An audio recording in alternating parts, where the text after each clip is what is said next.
We got my undivided now. We're officially in the building. We're in the back of the building. Let's get this thing started.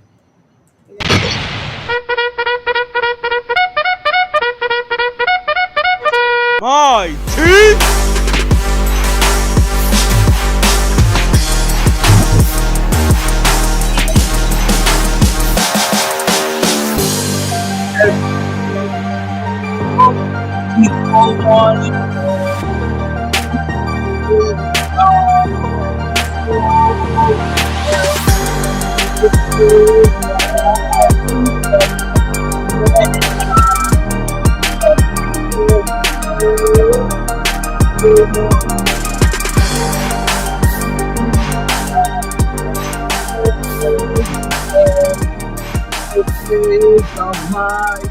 The MyT Sports Podcast.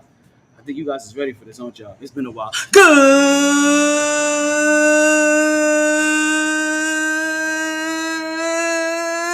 evening, and welcome back to another edition of the MyT Sports Podcast. I am your host, the one and only Tyler, the motor mouth of the South Taylor. It is another Enfuego day in the hottest city in the world.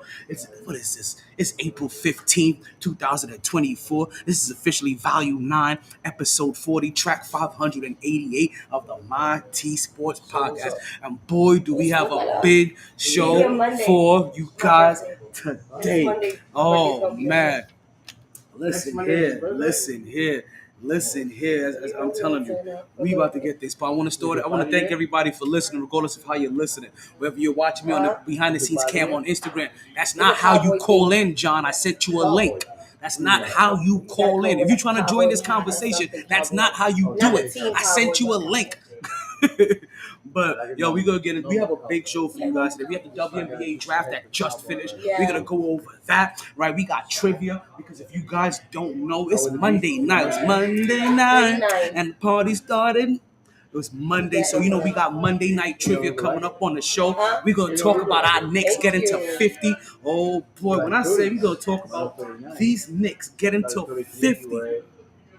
That's the reason why I got my boy John. I got my boy John already in the room. He's ready for that Knicks talk. But before we get into that Knicks talk, we got to get that birthday celebration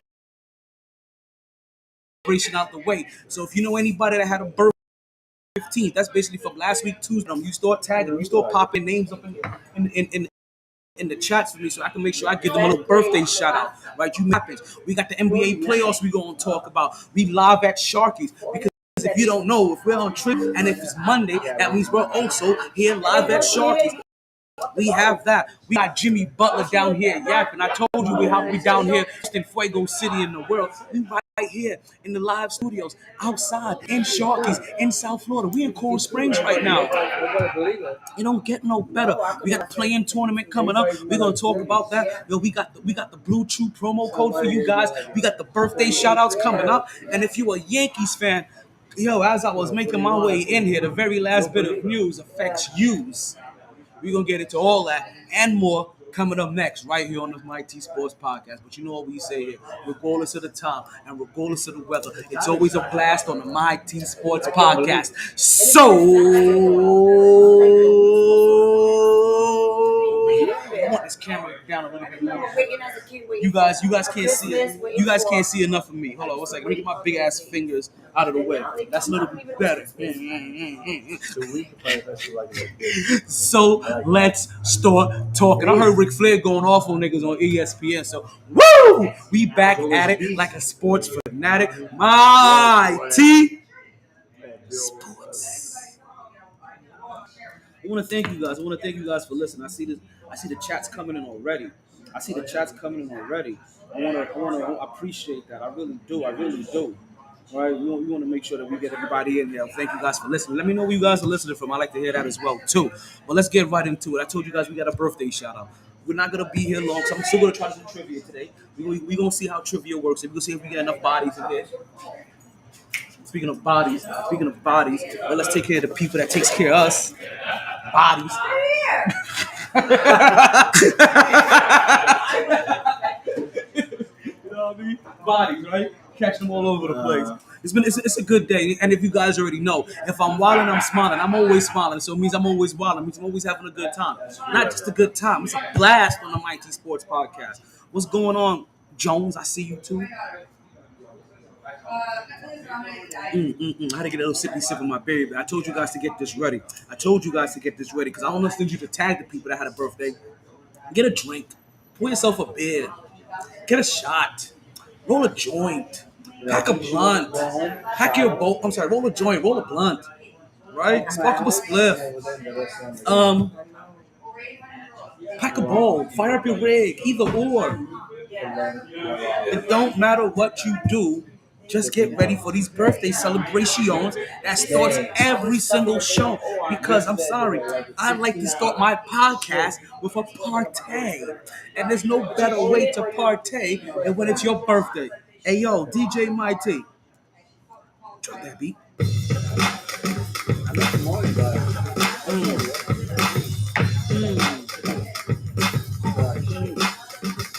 Because yeah, it's your birthday. We said it's your birthday. It's your birthday. It's your birthday. It's your birthday.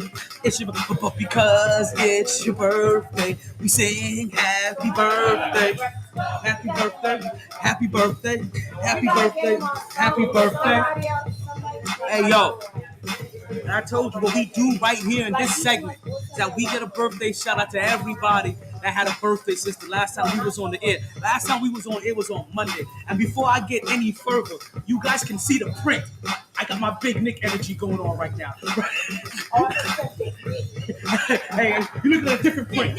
You're looking at a different print. I'm talking about,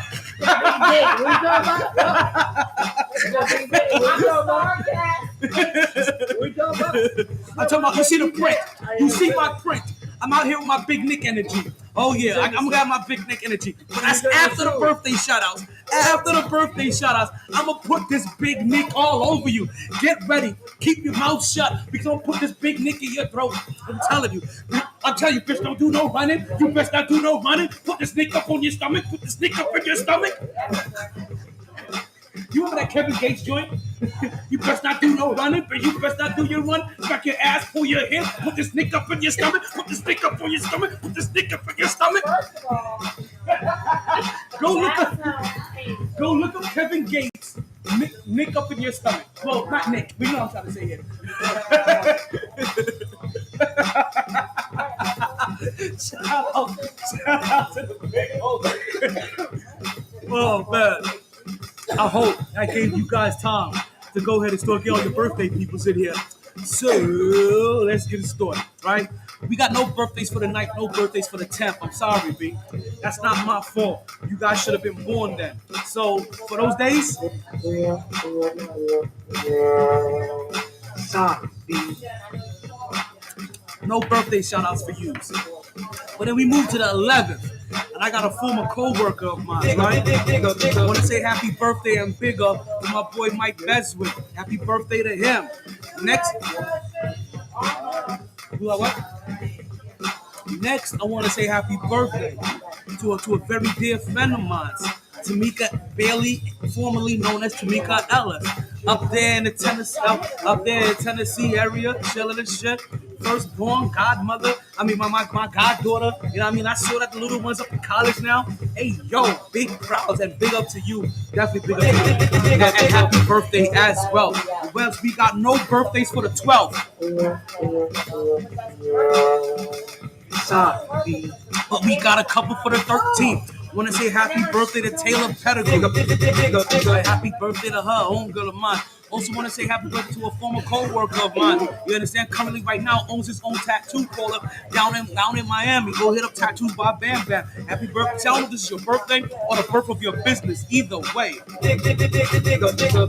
To you as well. Then we move on to the 14th. And we got to say to Adriana English, as well as my little cousin. Hey, yo, Ricky! Hey, yo, my little big cousin, Ricky. Hey, yo, what number is this, cuz? Hey, yo, all my birthday people, you gotta let me know which birthday this is. Drop me some orange and blue hearts in the comment, right? It's orange and blue skies. You don't have to do orange or blue. You can put your team's colors. I'm not that shiesty. But I want to know how old you are. I want to know what number this is. Start putting that in the comments. Start tagging people. I got to know how many candles to put on this mental cake that I'm lighting up for you guys. Cake, cake, cake, cake, cake, cake, cake. And then also, last birthday I want to mention. I want to say happy birthday. Wait, that's not you. Are you English? Wait, is that your real name? That's not you. I want to say happy birthday to Biggie. No. Biggie, but what's Biggie's real name? Damn it. No, that's not your name. That's not your name. Your name is Wait. What's your real name, Biggie? I know how to call you the other day. Damn it. What is your real name? That'll be funny if this whole entire time you're Adriana English. I don't think that's you, though. I think that's somebody else. But now I'm confusing myself. I want to say happy birthday to you as well. So let's go ahead and pull them all into the room and let's get one final shout out, right? So I'm talking like to Mike and to Tamika, to Taylor and to Bam, to Adriana, my cousin Ricky, and to Biggie. I want to wish you all a happy birthday. We hope you party hard. You enjoy everything. You regret nothing. But more importantly, you take advantage of these weekends. You step out. You flex on these hoes. And you continue to stay MyT.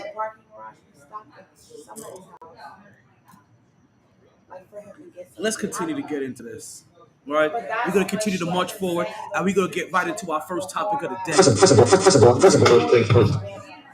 I'm gonna put 20 minutes on the timer. I think I made 10. We'll see. First topic of the day: WNBA draft. WNBA draft just passed.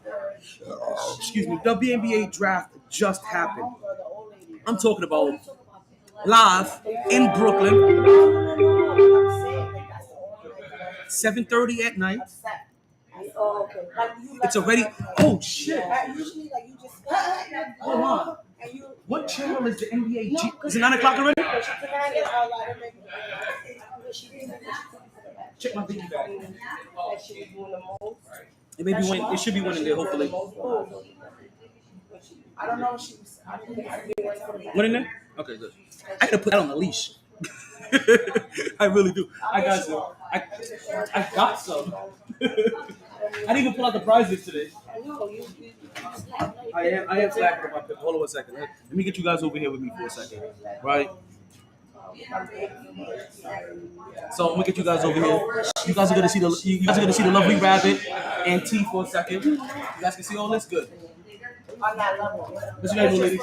Ladies, you're on camera. As they see me do my work over We have a tea time. We definitely have a tea time. My tea time. TNT, baby. What's up? Baby. You trying to create some dynamite? Torian Town. You trying to create some dynamite? TNT? TNT, baby. That's explosive. Okay, I like that slogan. Explosive. Listen, don't focus the bull.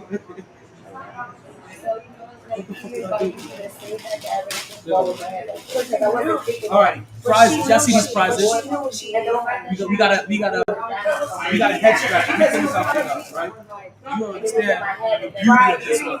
Let me bring you guys over here too, right? Because this is kind of rude, right? And I'm off camera. And you guys can't see what's going on over here. So let me bring you guys into the mix. You guys got that.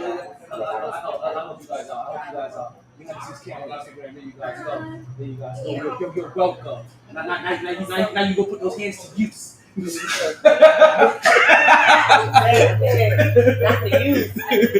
yo, we got the head scratcher, right? You start joining in, you get all that. All right, that's one prize. For all you smokers out there. No.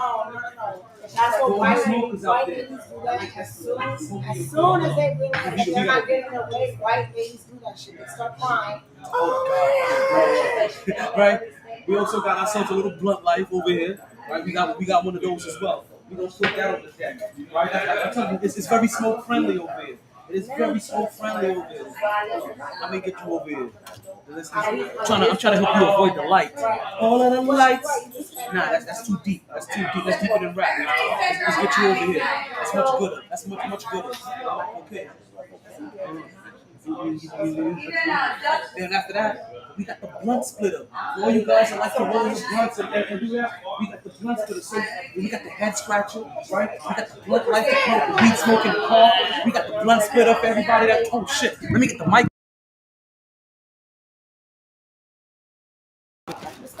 right? So we got that. Oh no, we're done over here. Yo, we got goodies. Oh shit, we got a lighter leash over here. Like and then I know that's. wait a minute, what is this? We got packs of Swisher Sweets. We got packs upon packs of Swisher Sweets. Like, bitch, you checking on my nigga more than I'm checking on it. What's up? What's up? Right. And of course, I know how you are. You don't gotta be next to them. we got the thing from the sponsor. We got ourselves a little bit of blue. We got all these for prizes. So anytime you come down here for trivia, these are the prizes that are in store. This is what you have waiting for you. I hope you understand that. I hope you understand that. See the prizes on the table? You see all that. I'm way too generous with this shit.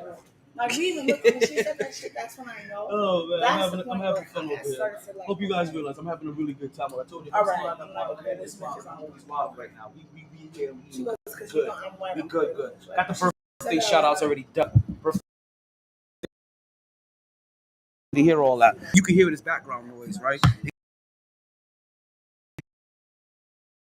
Stop being messy. I think I may have fucked up my mic for half a second. Let me make sure things are still connected properly. Oh yeah. No, we're not. We are not connected properly. Let's reload this bitch. And there we go. We are back. Yeah, I saw that flash for a second. You have to be on top of this shit. Like sometimes you just have audio issues. We got our WNBA draft that just took place, right? 7:30, live in Brooklyn, NBA draft. And if you've paid attention to this year's draft, then you know that the stars are out. That the stars are out this NBA draft, right?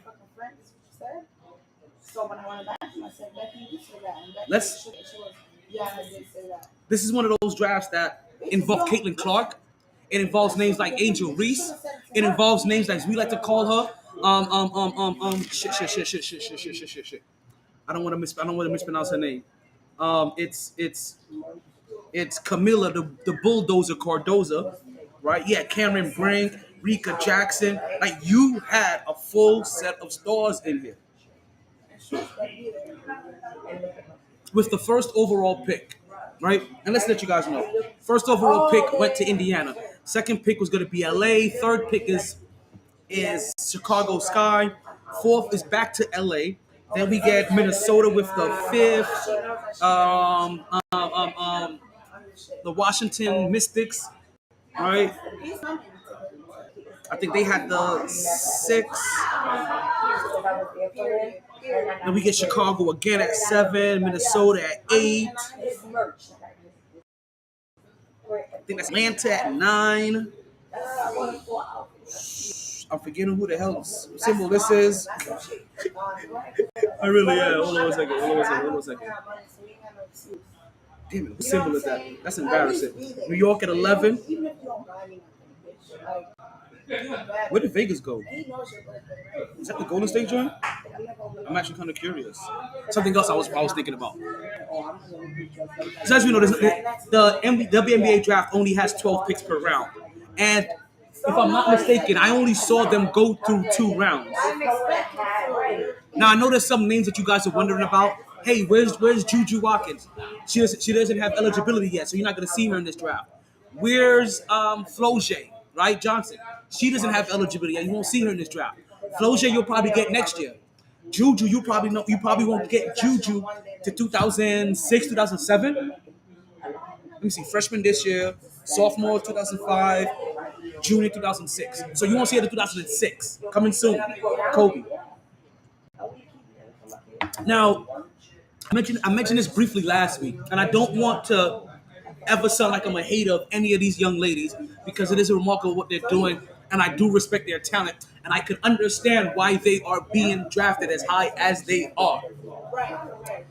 What gets to me, Wagwan Brethren, I'm good. Are you in? For your live? Yeah. Oh, sorry. It's okay. I approached you. What? Apologizing. I just like to say, I broke my show. Was like, hey, yo, Brethren. I just like to say Beyonce has the best album ever. I'm gonna let you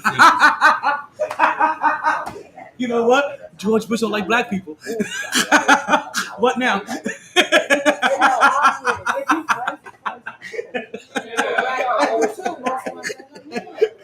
funniest shit. Nothing to disparage the young ladies that were in this draft. It's just that I foresaw this playing out slightly differently. I mentioned this last week on the show. My feelings didn't change up to this week. I even made a reel for it because I just knew I was going to be right. Now it looked like boo-boo the fool. But hey, sometimes you got to take that leap of faith. Hallelujah. Right? Sometimes you got to take that jump. And listen, anytime we're out here and we're talking and we're giving our opinions, it is a leap of faith. You're taking a jump. We don't know. We're speculating. But more than anything, we're raising conversation and we're raising awareness. And I don't want to say awareness. That's too deep of a word for what we're doing here. We're sparking conversation and different points of views, right? Different scenarios. Call it the multiverse of sports because we see all these different scenarios, but only one of them is going to play out. Just to let you know, like, I don't like that shit. I was not shocked, like anybody else was not shocked, with the first overall pick. Let's get that in here. She's sleeping in the corner, dog.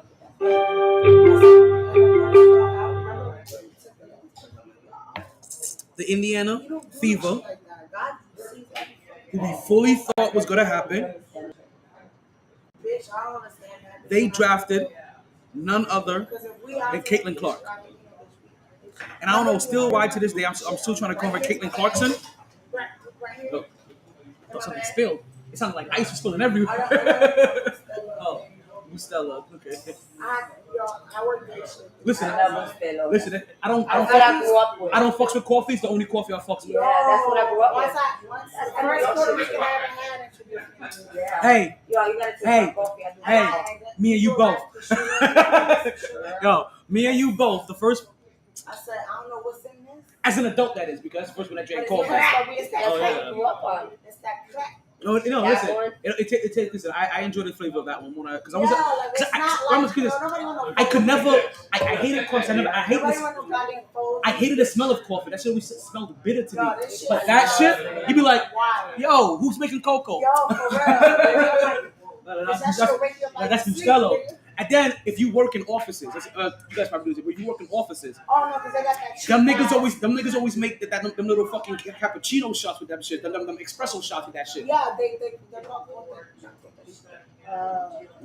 it's just they give it to you, they give you the little plastic cup. Yeah, you take. You make espresso shot. Yeah. That's how I used to get that shit. Like, yo. My mother, she drinks it black.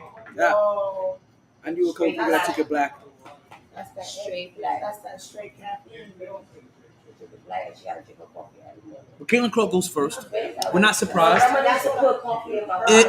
I think she's been. I feel like she's been on the clock since Indiana found out they had the number one pick.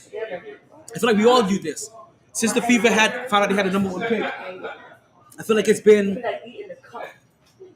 a unanimous decision and thought that they were going to take Caitlin Clark. And if they did it, they would be fooling. Because allowed her to go to LA, I would have called conspiracy. Like, he would have said, if Angel Reese somehow got drafted number one, and then Caitlin Clark goes to LA, I'm like, oh no, this is rigged. That's when I would have been, this is rigged. In a way, I kind of wish this was rigged. In a way, I kind of wish that Caitlin Clark and Angel Reese both went to LA. I kind of wish it was rigged. That's how you know it's not rigged.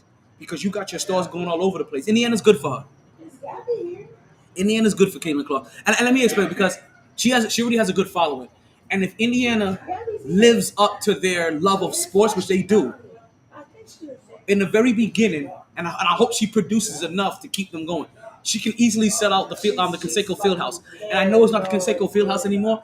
I just don't know what Fieldhouse. I just don't know what Fieldhouse it is. And Talon? You see me? Alright, well, when you get it, come outside. Like, it'll be good for she's their kind of person. She really is. She's like, yeah, I know. She fits the demographic, right, of a lot of the individuals that you're going to catch that goes to a lot of sporting events in Indiana. She fits the demographic of what a lot of the downtown and area consist of.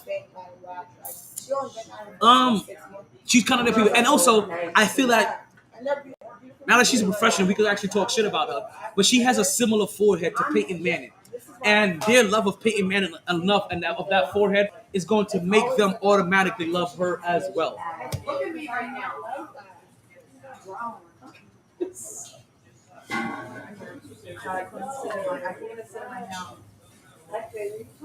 So always big up to her.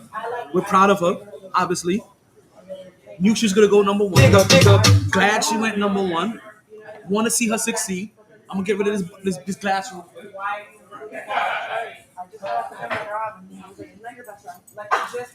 Oh damn! That's your friend?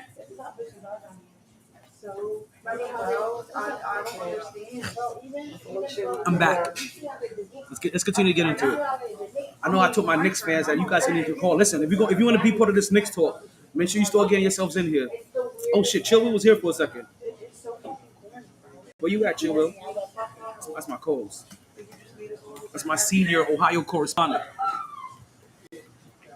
He got a drop and everything when he comes in here because he demands it. Like he won't let me do anything less. Like you understand? Like anytime he comes to the podcast, if I just introduce him and I don't play his intro, I either get a nasty text during the show or afterwards. Like, hey yo, you should see these things. They're long too. Like we're talking about a full paragraph, 5 sentences, full comprehension.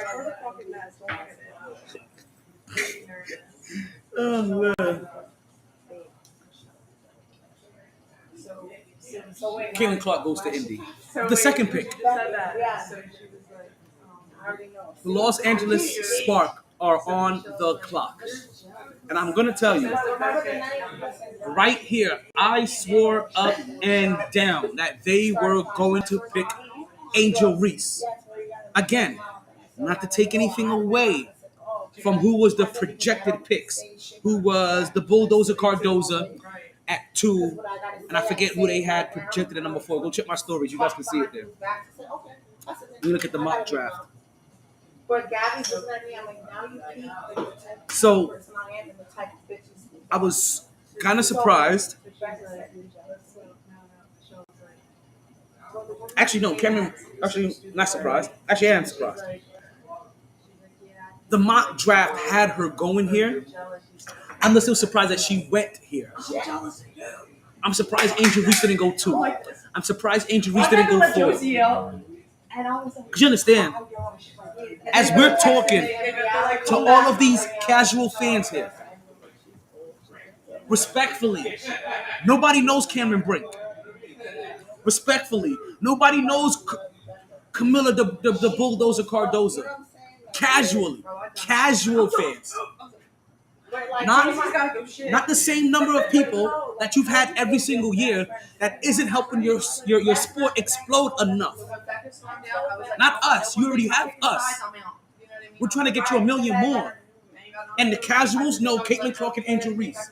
So I'm going to let you know right now, as we're sitting here, all of these ladies that was here, they wondered, how come Angel Reese keeps dropping? In their eyes, she's the second best player in this draft. But outside of that, they also recognize her as, if not the first, but the second most popular person in this league. And she's good. And she's a big man. And she can ball. And she wears purple and gold already. And she's been in the spotlight.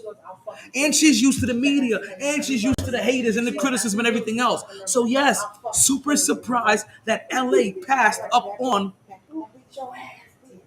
the personality and the star that goes along with the great player that Angel Reese is. Fully shocked here. Again, not hating on anybody. This is just based off of what I have perceived. Did somebody just queef? What the fuck was that? That is here, queef.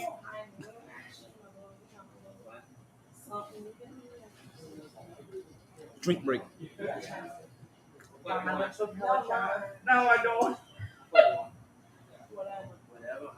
Oh shit. Hold the. No, I was gonna say hold the roof.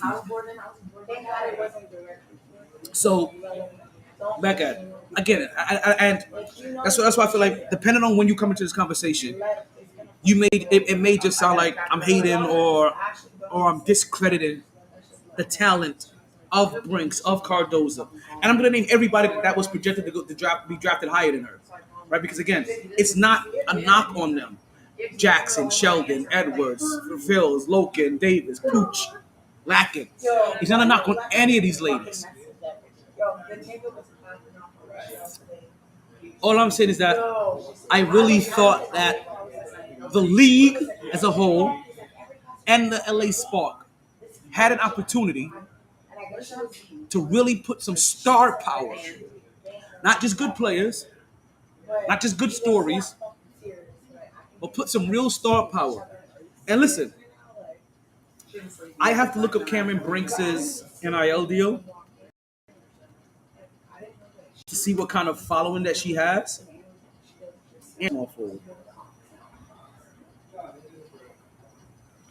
I gotta see where she, because I'm looking at the NIL. That's what I'm saying. I am in trouble.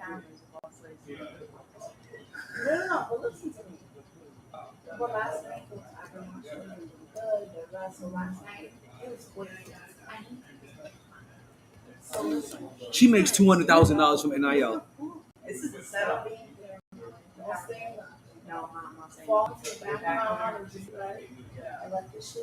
Cameron Brink, women's college basketball NIL ranked 9th. Overall NIL ranked 100. I want to talk to her, but I know that her. I know NIL is not the be all end all of popularity, but it does show who the advertisers have recognized as marketable. Angel Reese looks like an all-American girl. Let's just say that. Blonde hair, blue eyes, and the rest that comes along with it. Right? I'm surprised that with the number 2 pick, the LA Spark picked. What's going on, Franklin?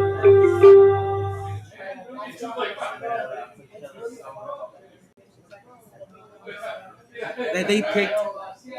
I may do trivia old school style today. Excuse me. Maybe I'll save it for next week. So I have to be so structured. That was deep. My balls itch. Like deep too. Like who's that? They not looking. It's like 4 women over here. I'm over here digging in my ball sack. Okay, I'm back. She said, Nah, I mean, she goes, I'm thinking fuck. I'm knocking chairs over. like Mrs. Butterworth.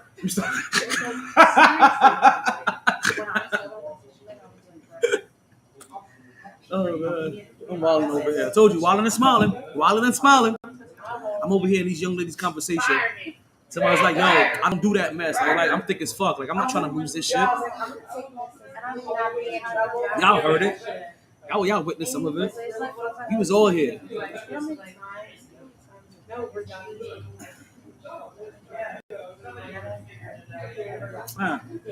Wrong story.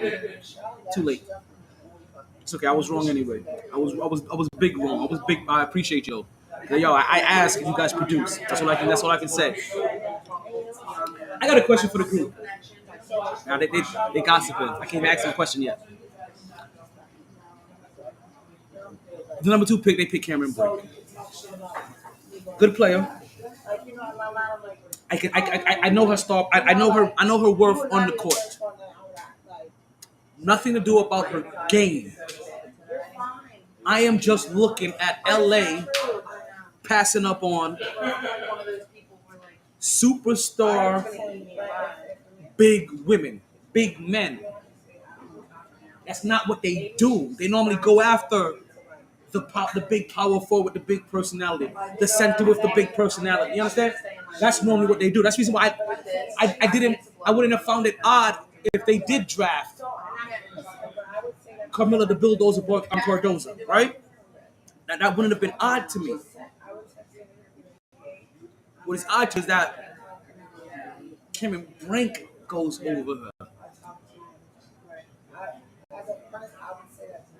What's going on, Meek? How you doing? Happy birthday. I saw the little one went to college. I don't know if you're watching as we're doing this, but we're probably on a lag. So by the time that I'm seeing you like whatever you're liking, you're probably at the same point that I'm seeing you liking what I'm liking. So I'm probably like a couple, like probably some seconds or minutes behind. So usually make sure you stick around long enough for your like and my appreciation of your like to catch up. There's a delay there. That's what you guys know. So if you like my shit and you realize like, yo, he didn't even shout me out, give it time. Stick around for more than 7 seconds. This is not a TikTok reel over here. Give me some time here. I understand sometimes 7 seconds is all we got. This is 3 hours. Strap yourself in. You're going to be here for a ride. But it's 2 hours today. 2 hours today. I was out drinking last night. My stamina's counted down. Hey, I see you. I've been telling y'all, nigga. Your ass. I see you. I appreciate you listening. I appreciate you listening. That's what I should have said. Put me on the stand. I was cohort. So again, big up. Because ultimately, I thought I had no choice. my Sir. shock, I feel like right, or disappointment of who got drafted where is not to discredit the women that are drafted in their respective positions. So while I do sit here in a position of disbelief, right? Like I'm floored like a motherfucker, basically. What I'm trying to say. But I sit here in a position of disbelief. I'm not taking anything away from what is the talent of Cameron Brink. I just didn't think her popularity was enough to put in LA. Remember, I look at this very simply: is that the WNBA is still in its neophyte years. I understand it's been like 20 years, but they're still in their neophyte years. Ask me what was the NBA 20 years later. But what did happen though, when they had the opportunity to put Magic and Bird in some of your two biggest markets and have them play up to the demographics of those markets, it helped your league explode because you carried on a rivalry that started in college and you brought it to your NBA. Now I gotta look and see East West, whatever, Indy and Chicago. Yeah, my bad. I gave it away. Let's see if you guys catch that.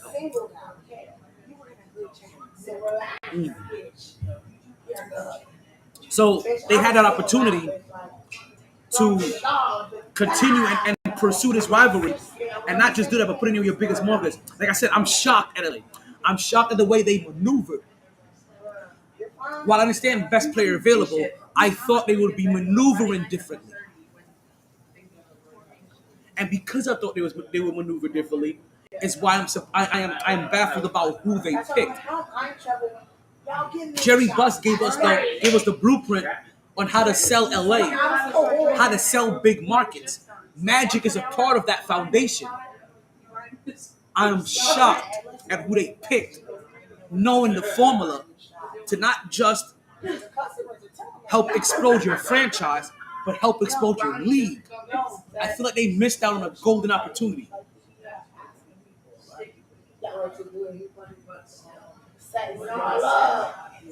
So like I say this, with the third overall pick,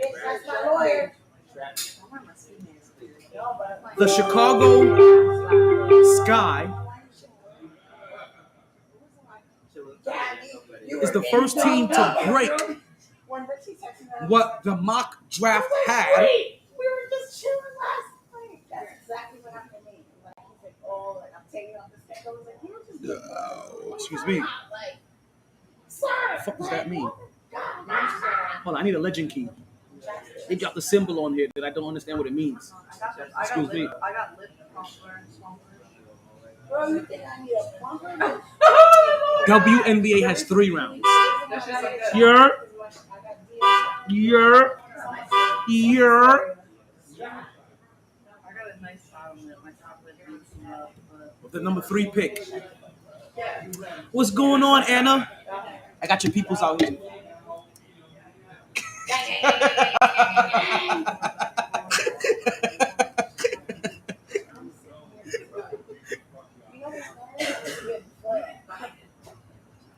Reese over Clark. Caitlin Clark was going to be picked number 1 regardless.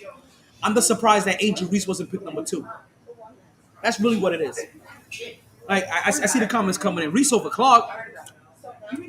I understand. See, this goes back. Is that if you, as a casual fan, right? You know Angel Reese and Caitlin Clark. These are the two most popular people in the league.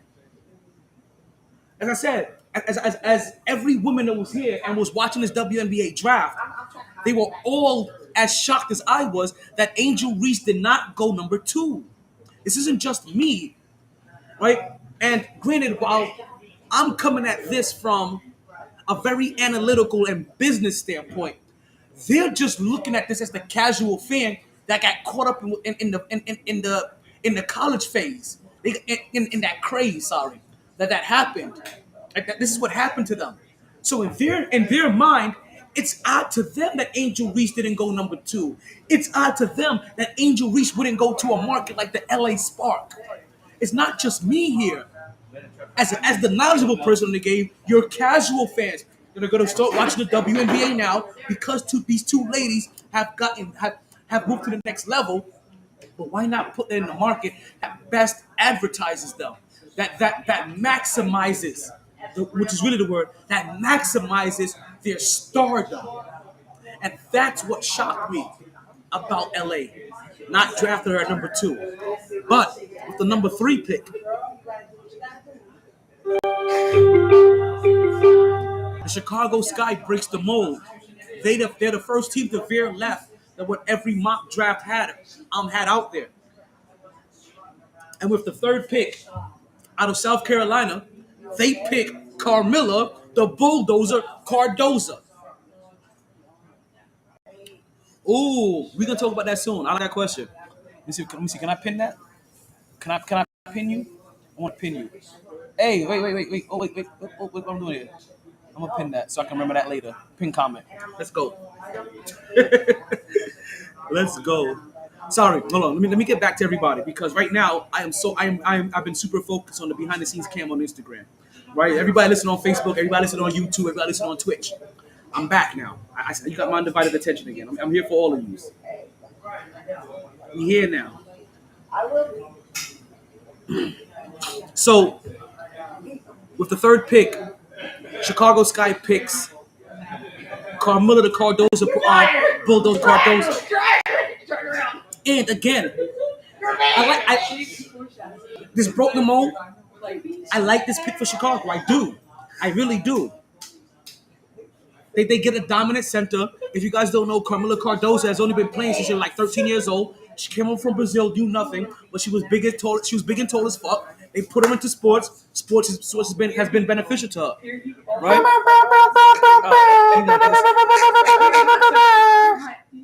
I got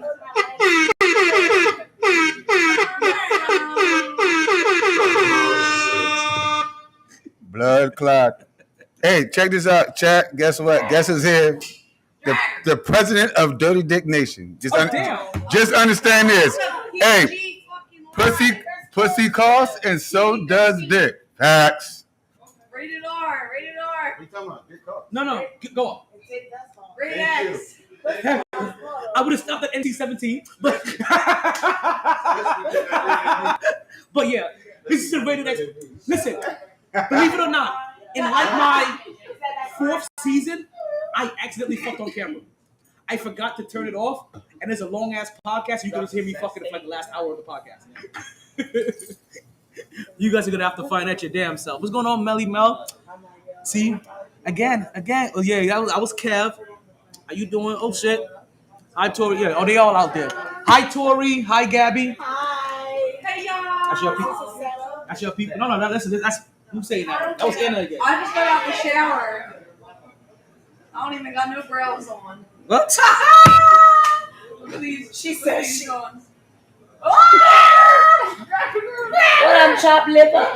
This is Oh, I'm such a hi, Rap. tourist. Why you guys do that on the behind the scenes camera on Instagram? That's why you get a moment with Virgo. Virgo tours like that's You know what I gotta start doing? I gotta put this here, right? And just flip you, so I can at least see what the fuck is going on here. I can flip you. I have no problem. Yo, why is there a random Pokemon on my shit now? What the fuck is going on here? So So you have a crocodile dancing on your head. Just to let you know. Or is it called Turtodile? And I was on Rabbit's Head. Faster for you than you. That's really like that's my. What the fuck is going on here? Like you heard me, that's right. Get back over there. Get back over there. No, they're not eating. Pisces too. Fuck Pisces. They all out there. Pisces, man. And also remember, these calls are recorded for quality and training purposes. I want to be mean. Well, who's trying to be mean? Why are you trying to be mean? Yeah, okay. Anybody can be mean. Yeah, okay. My bad. I had to get the Instagram cam back up. I shut it down by mistake. My bad. My bad. Okay, let's get back into this. Third pick for Chicago goes to Carmilla, the Bulldozer Cardoza. I don't even know if that's a real nickname for her, but that's what we call it here on the show. So now, Cardoza was projected to be LA's second pick of the draft, where they had at 4. First monkey wrench thrown into the draft. Now we got to see how things are going to start playing out.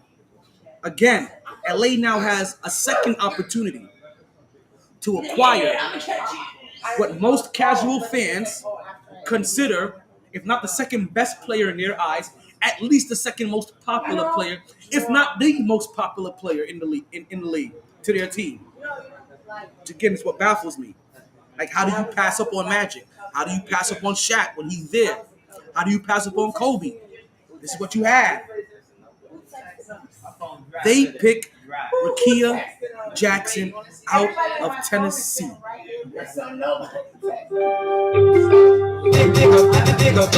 Still big up to them. It's still a good move for them. Again, I'm not here to discredit the talent of the people picked ahead of Angel. I just thought LA would not pass up on this opportunity to put such a known star in their market. Especially when Caitlin Clark is the GOAT. Caitlin Clark is the GOAT. True, that's why she goes to Indy. Right? Right, but to put this kind of star in your market, especially when you're a league that is still trying to grow. Not for nothing. Who the fuck is Cameron Brink? None of these casual fans know Cameron Brink. Who the fuck is Rakia? I know who they are. I do. But I've been watching your sport since your whole entire season cost $7.99. Your casual fans, they're looking at these people like, who are they compared to? What's going on, Bill? You're supposed to be prizes.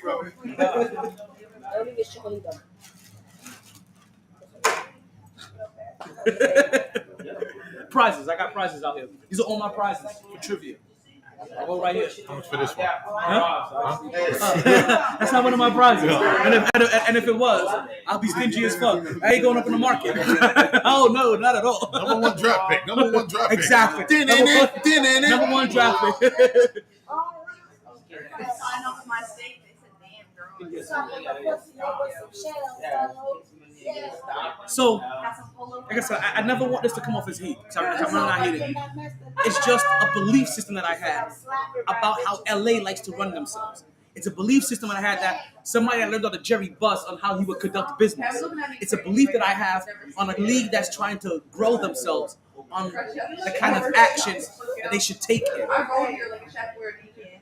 I didn't want to see Angel Reese in Minnesota. I didn't want to see her in Seattle. I didn't want to see her buried in some fucking bullshit ass market that we have to force ourselves to watch. What I did want her is in a market that already has 1 million guaranteed fans. What I want her is in a market that when she signs there, right, she's gonna get television deals. She's gonna get movie deals. She's gonna be on radio. She's gonna be on late night talk shows. You understand? When she's part of when she goes on a late night show, because she's already in LA, now she has to travel for that. You know how easy it is for her to go pop in on a late night show, to go pop in on a set if she's in LA, and then as she gets promoted all over the world, all over the country, you know what happens? Your league grows. How the fuck does she get this in Minnesota? How the fuck does she get this in Seattle? Vegas, I could have understood. But how does LA pass up on her twice? this right here, I'm telling you today, will forever sit wrong on my soul. It is. I'm sorry. And again, not to take away from the talent that is Cameron Brink. Not to take away from the talent that is Camila Cardoza. Not to take away from the talent that is Rakia Jackson.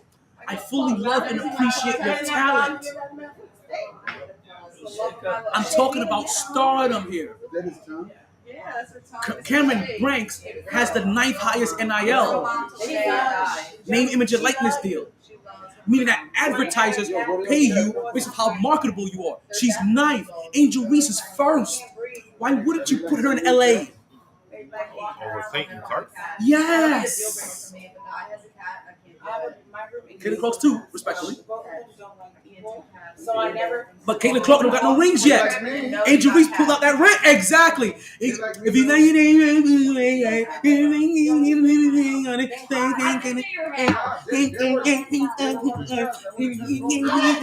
a ring on that bitch. Ain't nobody see me do that. Cut the show. Cut the show. Oh God. Yo, I swear to God, nobody learned that choreography faster than gay men. They were in the club. Oh, you the hype man already. You the hype man already. That's done. They were in the club. They got you on a shirt right now. Print, press, screen print, done. Like I said, talking about shirts, check out my print.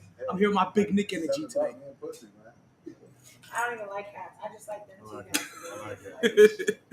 I just keep putting out the trees. With the number 5th pick, number 5 pick, 5th pick of the WNBA draft,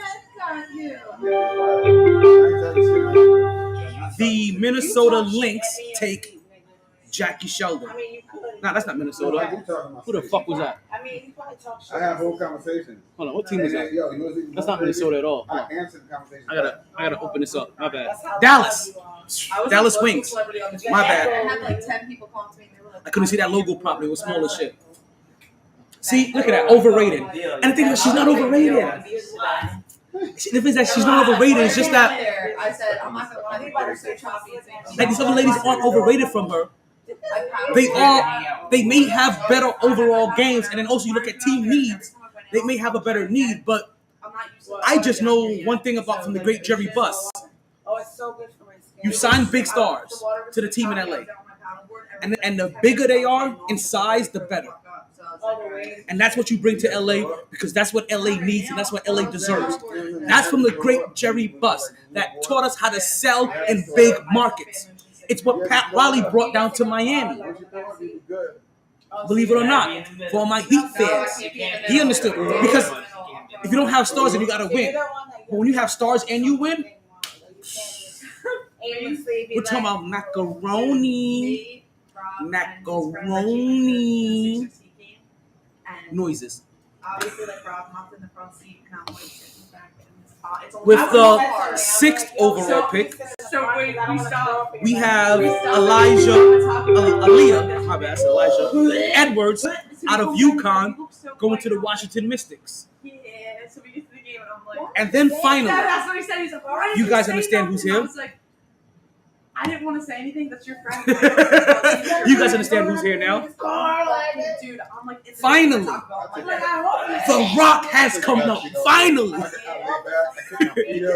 Angel Reese with the 7th overall pick, 7th, I was pale. going to Murder Capital Chicago. Sorry, Chicago. Chicago is kind of gun. I thought she went to Minnesota. That's what I was hoping she didn't go to. Yeah. That would have been way more blasphemous. Well, you know what? Jordan went to the Bulls. Let's make money. I can deal with Chicago. Chicago isn't New York. It's not LA and it's not Texas. It's not Vegas.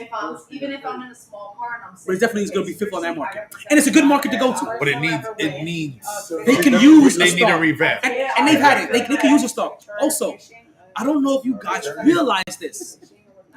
We talked about somebody named Carmella, the bulldozer Cardoza, the center that went to Chicago 6'7" with the 3rd pick out of South Carolina. Do you not just hear who I said went to Chicago as well? Angel Reese. So Carmelo Cardoza at center, Angel Reese at power forward is now your new front court for the Chicago Sky. And I'm telling you right now, if you're a Chicago Sky fan, and you'll sound the alarm, ring them all and ring them loud. You should be excited because I'm excited for you. Put a ring on it. That's some bully ball. When I say, because I don't even want to say, that's bully ball. That's the kind of shit that you like. Because Chicago, y'all some bully motherfuckers with your deep ass pizza. Right? That's some bully ball. They are going to play a style of basketball that is going to punish teams down low with attitude. What was your record last year? Who's? LSU? No. Chicago. That I do not know off the top of my head, but I can pull up in a second. But it had to be pretty bad for them to have the third pick. But I don't know if they traded into that because I know they end up getting a lot of draft picks because of the Candace Parker trade. Because Candace Parker just recently won a championship in Chicago. Yeah. But then she went to Vegas, right? Who's that Vegas? Don't distract me. Now you're confusing me. No. I think she went to Chicago and won a championship. And she may have retired from there. But I hope she still got it in her to mentor these teams. Because he is there in any kind of way. She's at Vegas. She's in Vegas now? Yeah. Okay. Chicago Sky record. Damn, so she didn't retire? It was 16-16. My mom, So it makes me believe that they must have gotten that pick because of whatever trade happened to get Candace Parker over. Come on, she came over to Chicago from LA.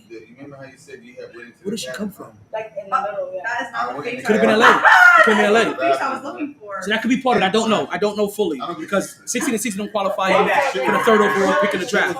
That's 16-16 don't qualify you for an NBA type of season, but that's a whole nother story. 41 does. 31 games. They played during the summer.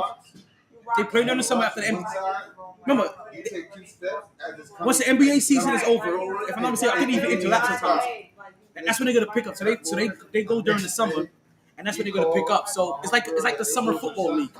It's a condensed season, and they can't afford 82 games yet. They don't have 82 games worth of fans and market and TV time.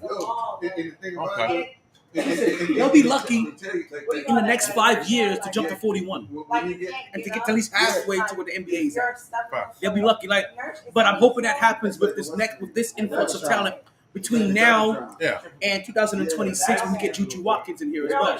Because between what's going on now, Floje coming out next year, and then Juju Watkins coming out the year after that, we're gonna get a real explosion of what I call bombastic talent. That is not just their talent, it's also their personalities. Exactly. So that kind of bombastic personalities, those bigger than larger life personalities, is kind of also what the WNBA needs. But they don't need one every 7 years. You kind of need like 3, 4, 5 of them in a 3 years, 3, 4, 5 year span, all in the league at the same time. Exactly. Clapping titties. Exactly. No. I'm definitely doing it. I was gonna say bumping chest. I gotta respect the A cups at least. That's it. So Angel Reese goes 7. She goes to Chicago. Chicago gets nasty, and I'm gonna let you know right now. They do become a must watch team. Of course. But must watch in LA means a whole lot different than must watch in Chicago. Correct. Must watch in New York is a whole lot different than much watch in Chicago. Correct. Again, that's all I'm saying here. Because wherever Angel Reese goes, she's gonna be must-see TV at least 2-3 years. Why not have it where you can maximize her visibility? That's all I've been saying. That's all I've been saying. Everybody drafted ahead of her. I respect your talent. I understand why you went ahead of her. And I said some of those teams' needs. The only team I don't understand their needs is goddamn LA. You're the only one that ain't acting right here. Play your part, Magic. Magic, come on, Magic. What are you doing there, you big toothy ass nigga? You just smiling in front of the camera? No, nigga, draft somebody that matters. I'm sorry. Respectfully. I had 2 bruises and just like, boom, like that. I ain't mean to call you a big toothy nigga. I got Magic on the line. He is the Wayne Brady of basketball, though.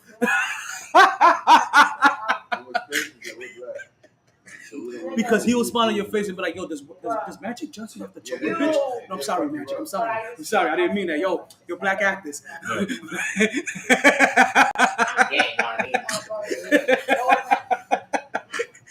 Keep my NBA team out.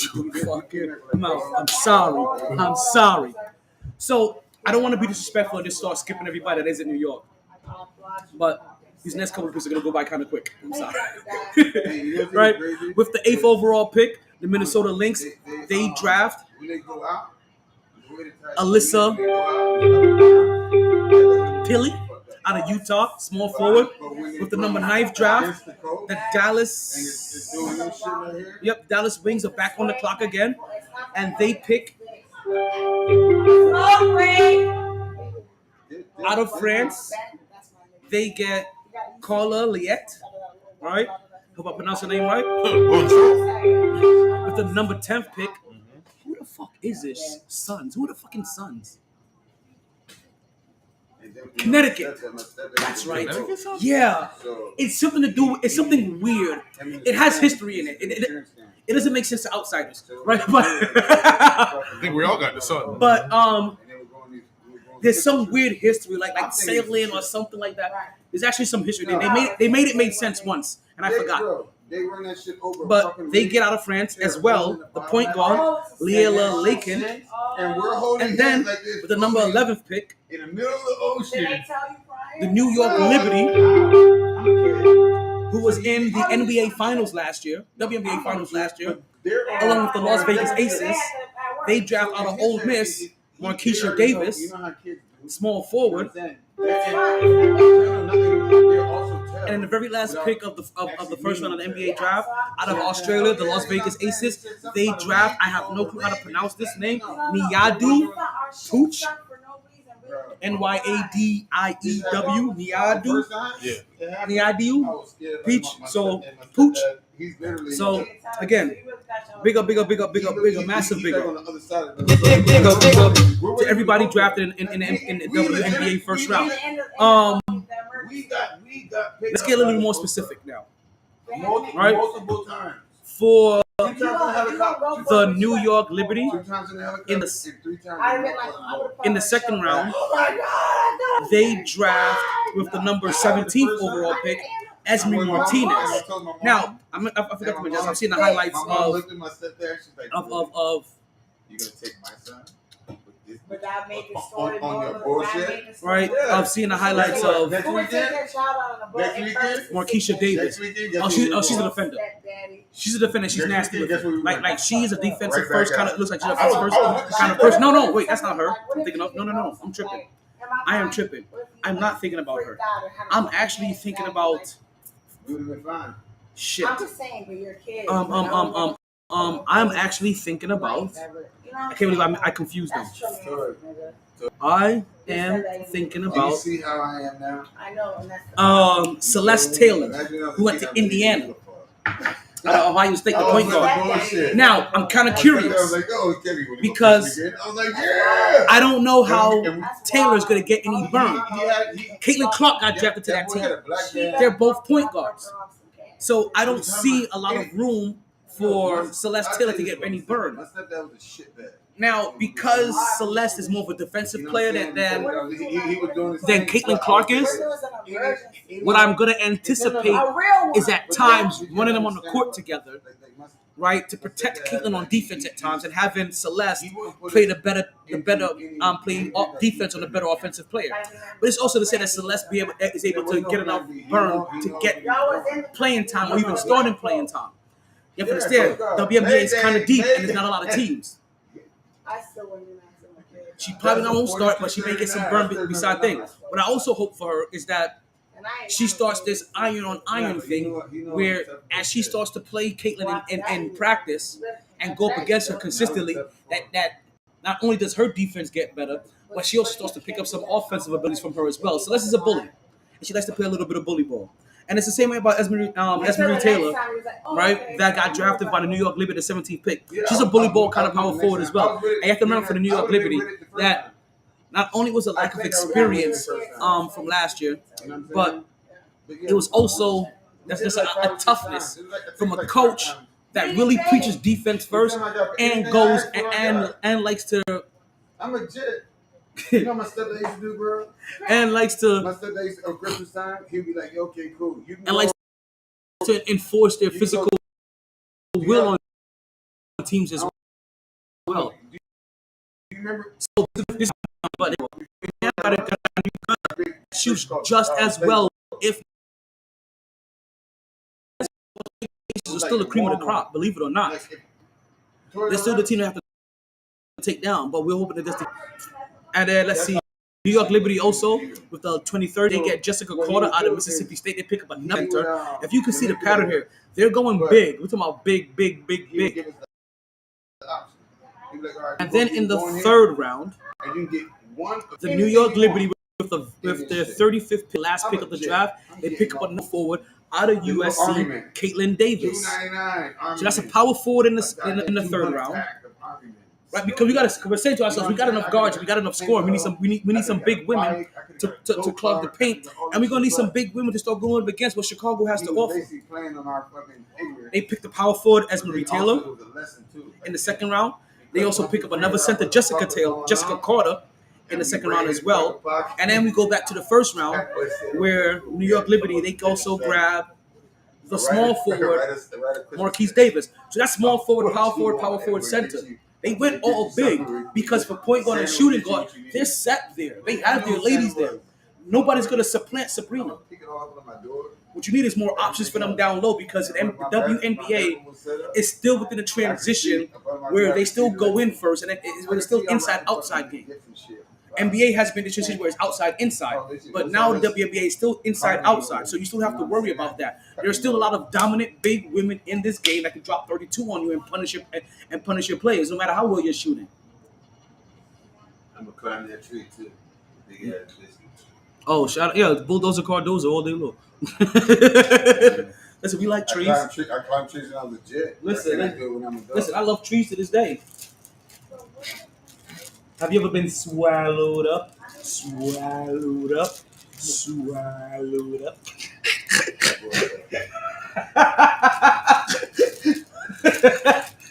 Boys and the manners love you. Hey, yo, pause. Hey. No Schneider. That's not what happens here.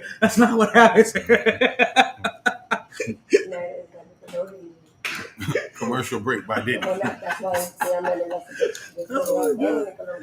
I hate it here sometimes. What's his first name? Dan Snyder. They don't talk about him. What was he, a producer? Yeah, and creative director of the show. Of what? Of a lot of Nickelodeon shows. That had all those little young girls on there.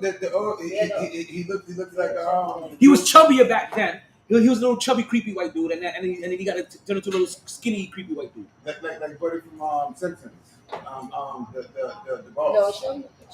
No, he ain't got turned that skinny. No, not Mr. Burns skinny. But I'm saying, but he's creepy like that. Mr. Burns wasn't skinny. He wasn't creepy. No, you Mr. think Burns wasn't creepy? No, you think about the guy from Family Guy with the thing. Yeah. You think, yeah. All I want to do is just give him some ice cream. 2 scoops with 2 pounds. He was that creepy. In the car? Yes, that was him. Here, let me have this 13-year-old girl hanging over the bed, right? Having her head on the bed and trying to squeeze juice out of a potato and also drink a bottle of water upside down. Was that what show was that? I Love Carly or one of them, Hannah Montana, or one of them bros. It's all the white people though. Well, then we can't Listen, you know what's crazy though? Drake was there during that era too. No, Yeah, Orlando no, was Brown he? was the whole B2K. Yeah, Drake was there during that era too. Rocky We don't hear Houston Drake being got questioned. touched. I want to hear Drake's side on this. Right. Everybody, they questioned everybody else associated with Nickelodeon. How come Drake hasn't been questioned yet? Because he got enemies. Was that He got a lot of enemies. He was with Nickelodeon too. Bro, first off, look how much power. He was a crippled dude. They made him cripple in Nickelodeon. Look how much. I know, you know what I'm saying? That boy come walk out the house. That boy come walk out that mansion. They had him out there breaking away like he was Forrest Gump. But he could that boy has too much power now. You know what I'm saying? And then they'll do these dream episodes where he's actually walking and rapping and shit like that. Like, fuck out of here. I wasn't even a fan of Drake then, but fuck out of here. Still not a big fan. Fuck out of here. That was disrespectful. He needs to grow his throwback. Degrassi. Oh, I've man. never watched an episode of that in my life. I remember Drake had motherfuckers out here calling himself Patron Boss. And I was like, nigga, that's redundant. Did he really? He did. I missed that shit. He had motherfuckers. He had somebody. He had light skinned nigga shit. He had motherfuckers out here calling themselves Patron Boss, and I was like, you know how redundant this is because you know Patron means boss, right? Like you call yourself boss in two different languages. What the fuck is going on over here? What are you doing? Stop this shit. You're embarrassing yourself. Can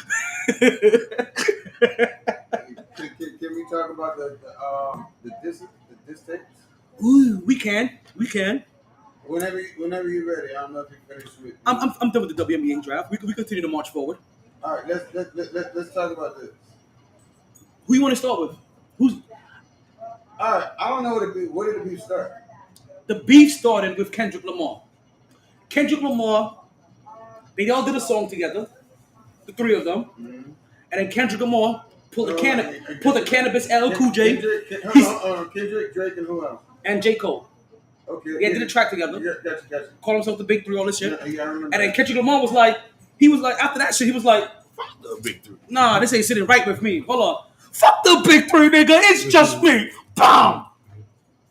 And J. Cole was like, your first album was trash. Your second album was forced. Your third album, your third album, I had to come on there just so you could make the source, right? And then he came back 2 days later, was like, yo, that shit wasn't sitting right on my soul. You know what I mean? Me trying to discredit that man's catalog. He don't got one of the best catalogs out there. I'm over here trying to find a rhyme. Like, I mean, and I'm doing this not because for me. I'm doing this because of you. Because you guys are out here like, yo, he made this diss track, and you got to make a comeback. And I know this is the art of rap, but I don't got really negative to say. So y'all want to say like, why I made this diss track? I do love him like a brother. He's one of the dopest fucking artists out there, and I'm pulling 7 minutes off of the fucking thing. J. Cole. Okay. And then Diddy, not Diddy. Oh shit. Flashback. Sorry, not Diddy. I mean Drake. Is he not the light-skinned Diddy? Can we call him the light-skinned Diddy?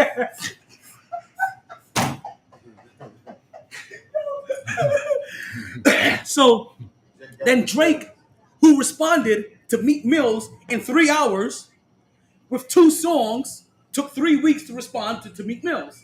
I'm sorry, to Kendrick Lamar. And that same, but he finally did respond.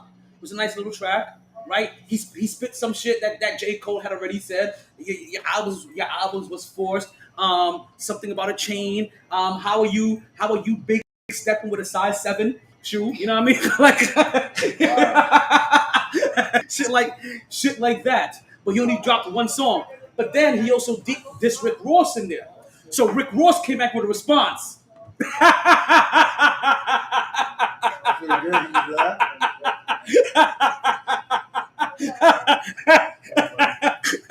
Maybach music.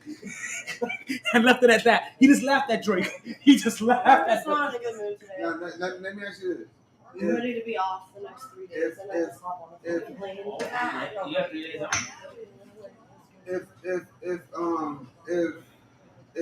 If Rick Ross responded, who do you think would have won out of that two?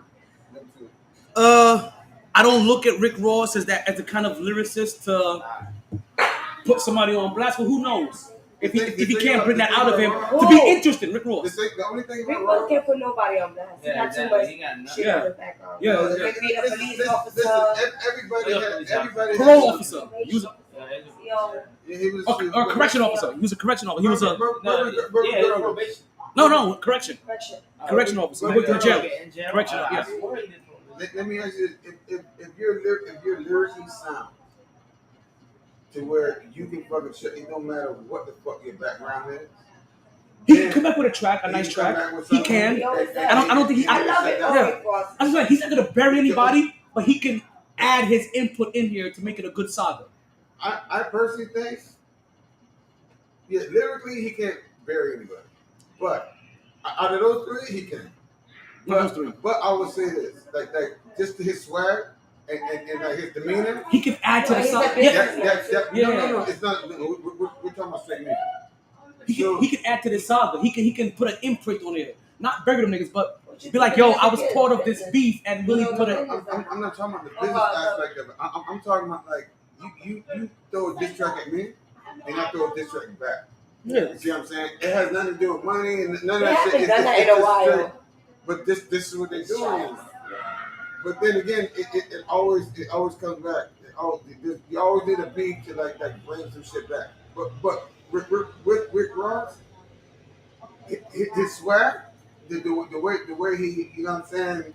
He has enough to bring to the table. Swag, it will put a dent, but it won't put a hole. It's definitely not. Like I said, he's a contributor to the beef, is what I call him. He could be like, it's like when. It may dent my. It's like when Jay-Z and. It's not gonna put a hole in it. It's like when Jay-Z and Nas was beefing. Jadakiss and Beanie Siegel contributed to it. Mobb Deep and what's that nigga? Is that your Memphis Bleak contributed to it? They weren't the headliners, but they're part of contributing factors to the beef. They're not dead to anybody, not bury anybody. It's like, oh, when you listen to this beef saga, you have to listen to not just these two niggas, but all of these 7 tracks because it's all part of the whole entire thing. He can add to it instead of just laughing for 15 seconds on IG. I think Drake lyrically cannot fuck with either one of those two. He can't. Kendrick or he don't want enough of his own bars too. But Drake has too much. He has too much movement. He has too much of the movement. He has too much power. He's like a beehive on himself. Exactly. Yeah. He has a lot of support. Even if he does throw some, I'm not gonna say mediocre, but no. He can though. He can throw something mediocre, and his fans would go crazy over it. Compared to them. Oh. But at the same time, though, it's still gonna get pushed because he has a following. Yeah, he has too many dick riders like on his back. Not entourage, but dick riders. I mean, not entourage, but he has a lot of followers. He has a beehive. Come on and hop on the bus. What are you riding on? My bus. My dick. Same shit. Pause. No problem. So I'm gonna continue. I'm gonna take a detour. I'm gonna continue to march forward for a little bit. You guys ready for some trivia? You want to do trivia today? That down for some trivia? Old school style. No thing. I'm gonna have y'all pick a number between 1 and 590. Old school style. Yeah, let's do it. Yeah. Well, I think we'll run down a few. But before I do there, I can't let this print go to waste. Right? I know you guys see the print. I have to make sure you guys see my big Nick energy going on over here.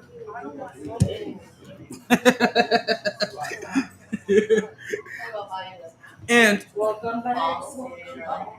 I don't know if this is disrespectful or not in a weird way, but I looked at yesterday like NBA football Sunday. Like it was weird as shit. We had every single team playing yesterday. All the East Coast teams played at 1. All the West Coast teams played at 3. Brilliant maneuver for your very last game of the year. You had everybody glued in on a Sunday from basically 1 o'clock to 6 o'clock. That's kind of why I call it NBA football Sunday. But also what you did helped prevent as well too. Any of those teams that may have tried to posture for position because, hey, I'm going to lose so I can possibly have this matchup, that was eliminated because everybody had to play at the same time. So you couldn't base. All right. You couldn't base you couldn't base how hard you played or how serious you took this game based off the result of other games. You were all playing at the same time, and you had to take it seriously. Sunday was a vibe. I was drinking shit Sunday too. The Sunday was a complete vibe. It was an NBA vibe. And the New York Knicks. Oh, hold on. We are the New York. Can I say one more thing? Talk to me. But it's not us. I'm gonna keep saying it every time I For a come reason. here. For your tribute. I think you should do like So when I say the chill, you don't a believe side note tribute.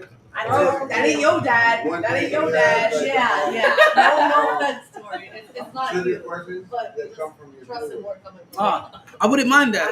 Ayo, viewers, yo, drop me some trivia questions. I won't mind. I add it to the list. If it has nothing to do with us, why didn't you send a text message to the people it has to do with?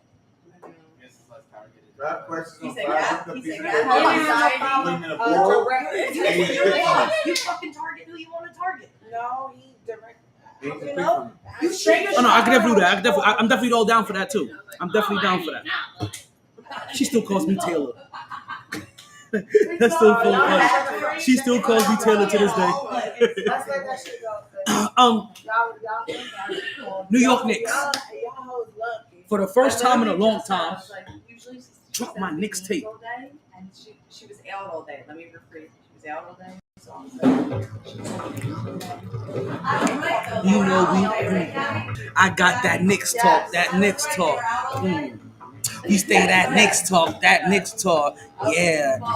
In the gym or in the park, we got that Knicks talk. That Knicks talk. Yo, when I tell you I got my big Nick energy going on today, I got my big Nick energy going on today. Check out the print. Check out the print. You see that? You see my big Nick? You see my big Nick energy over here? New York Knicks. Last game of the season. Can I tell you what was at stake? They needed to win to secure the 3 spot. They needed to. If they kept the 3 spot, then they probably play Indiana. and they probably play Indiana. If they don't, they could have possibly fallen to 4th. The New York Knicks doing what they do and taking care of business. They played the Chicago team, who gave them a hard time like 3 weeks ago, took a dub from us. We came back, we had to beat them. But they given us a hard time in the past. And we had to pay them for that. So now, Chicago. I can't say Chicago isn't playing for much. Right? There's all of it. Shit. But for Chicago, they're playing for their play-in tournament life. In a sense. Right?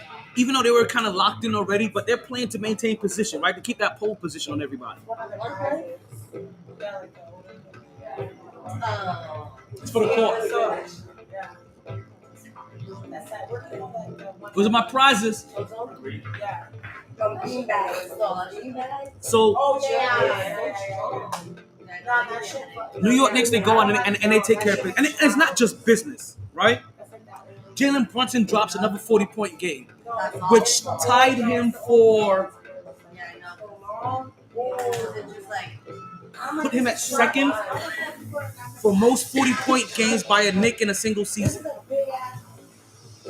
He surpassed Carmelo Anthony.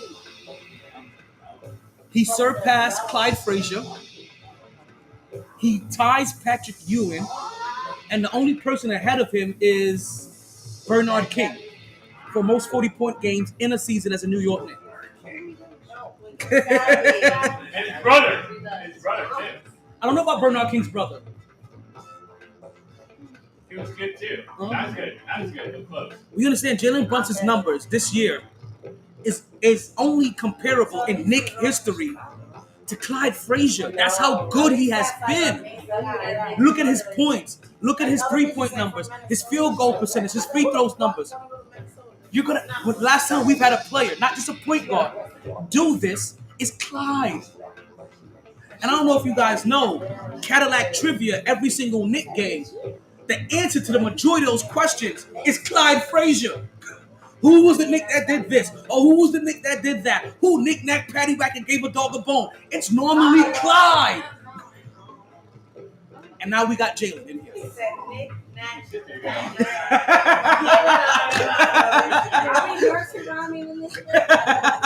about the old man now?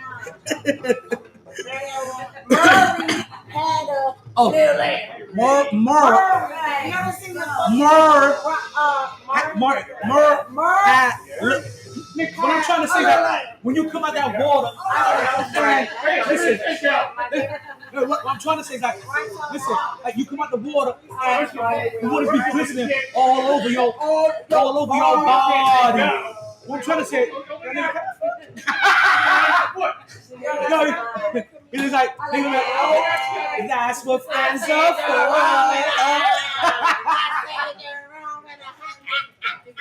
Watch your mouth. Hey, do I see the I gotta go watch some old episodes of Martin. Now, I ain't gonna lie to you. You guys may not realize Martin is also a big influence on my radio personality too. Listen, my father, we grew up, I know every fucking. Wait a minute. Aren't the racist races? New York stand up. Because not only are the Knicks the number 2 spot with 50 wins, we're talking about 50. Ferrari F50. He goes, just stay. Please. New York is fucking back. We are fucking back. Love Tom Thibodeau. Give him an extension. I need him signed out to 10 years. I want it all. A lot of you Knicks fans, you kind of disappoint me because your hearts are tweaky filled. Well, give my mama I'm maybe doing that, and I can remember that shit. You ain't got no job. We ain't never know where Bernard King and Albert King. Albert was his mother. You ain't got no job? You ain't got no job. You know what I do, dog? Remember that one episode where they were looking for? Oh, shit.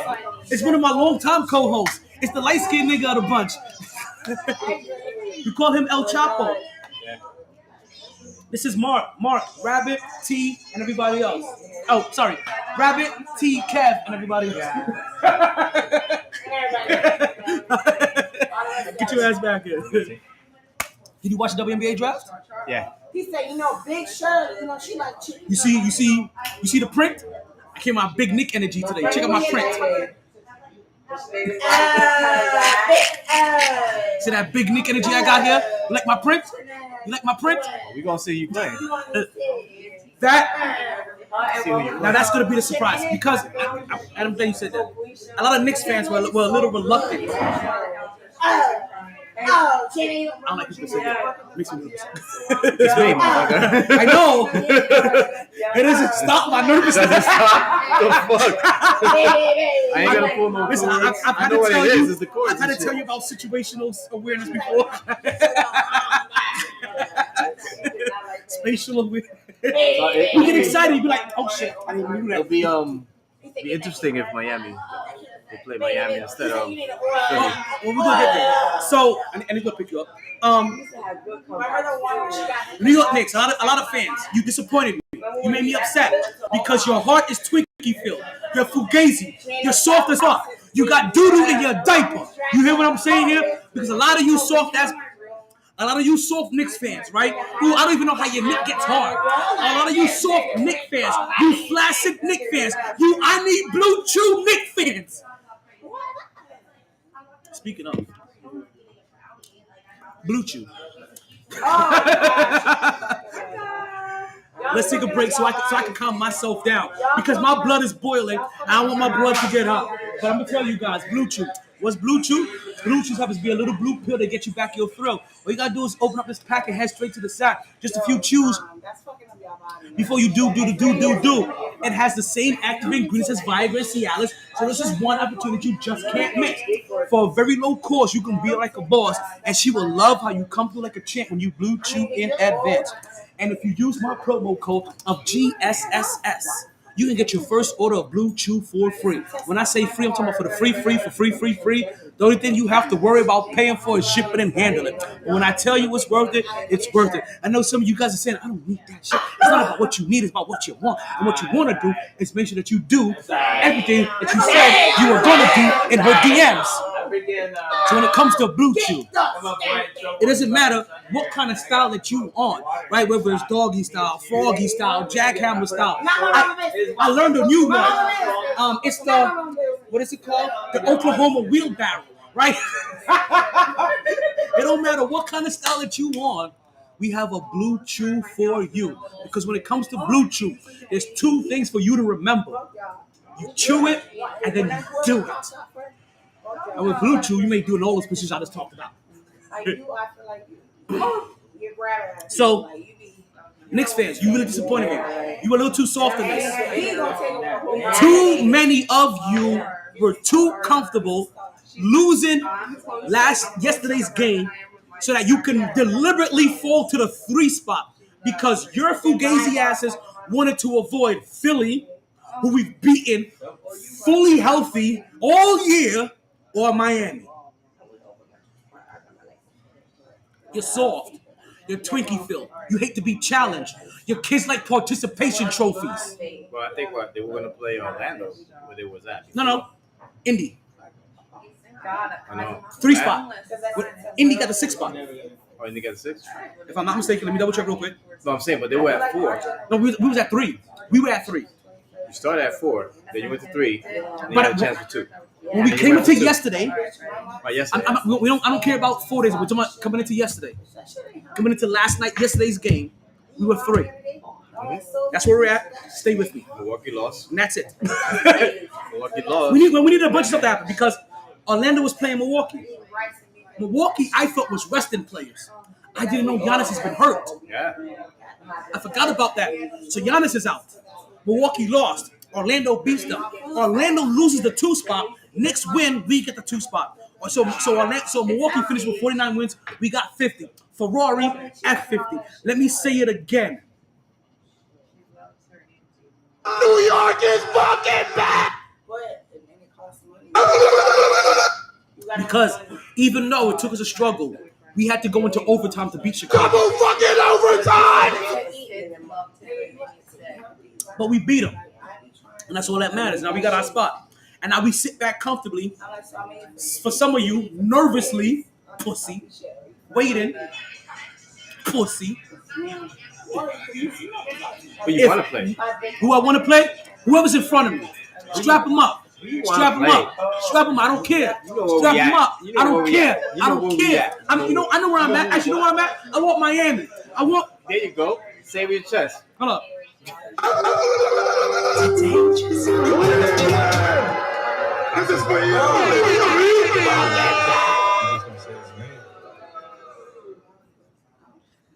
Now, as we talk about this, we have the possibility of playing either Philly or Miami. And this is why Knicks fans, the pussy Knicks fans, big pussy, was scared to get the number 2 spot. Because I don't want to play Philly or I don't want to play Miami because we know when it comes to the playoff time, Jimmy Butler steps it up. The Miami Heat eliminates next year. So you don't want none of the... What do you want to... I can guard him, he can't guard me. Like at the end of the day, it's you just don't say as a man.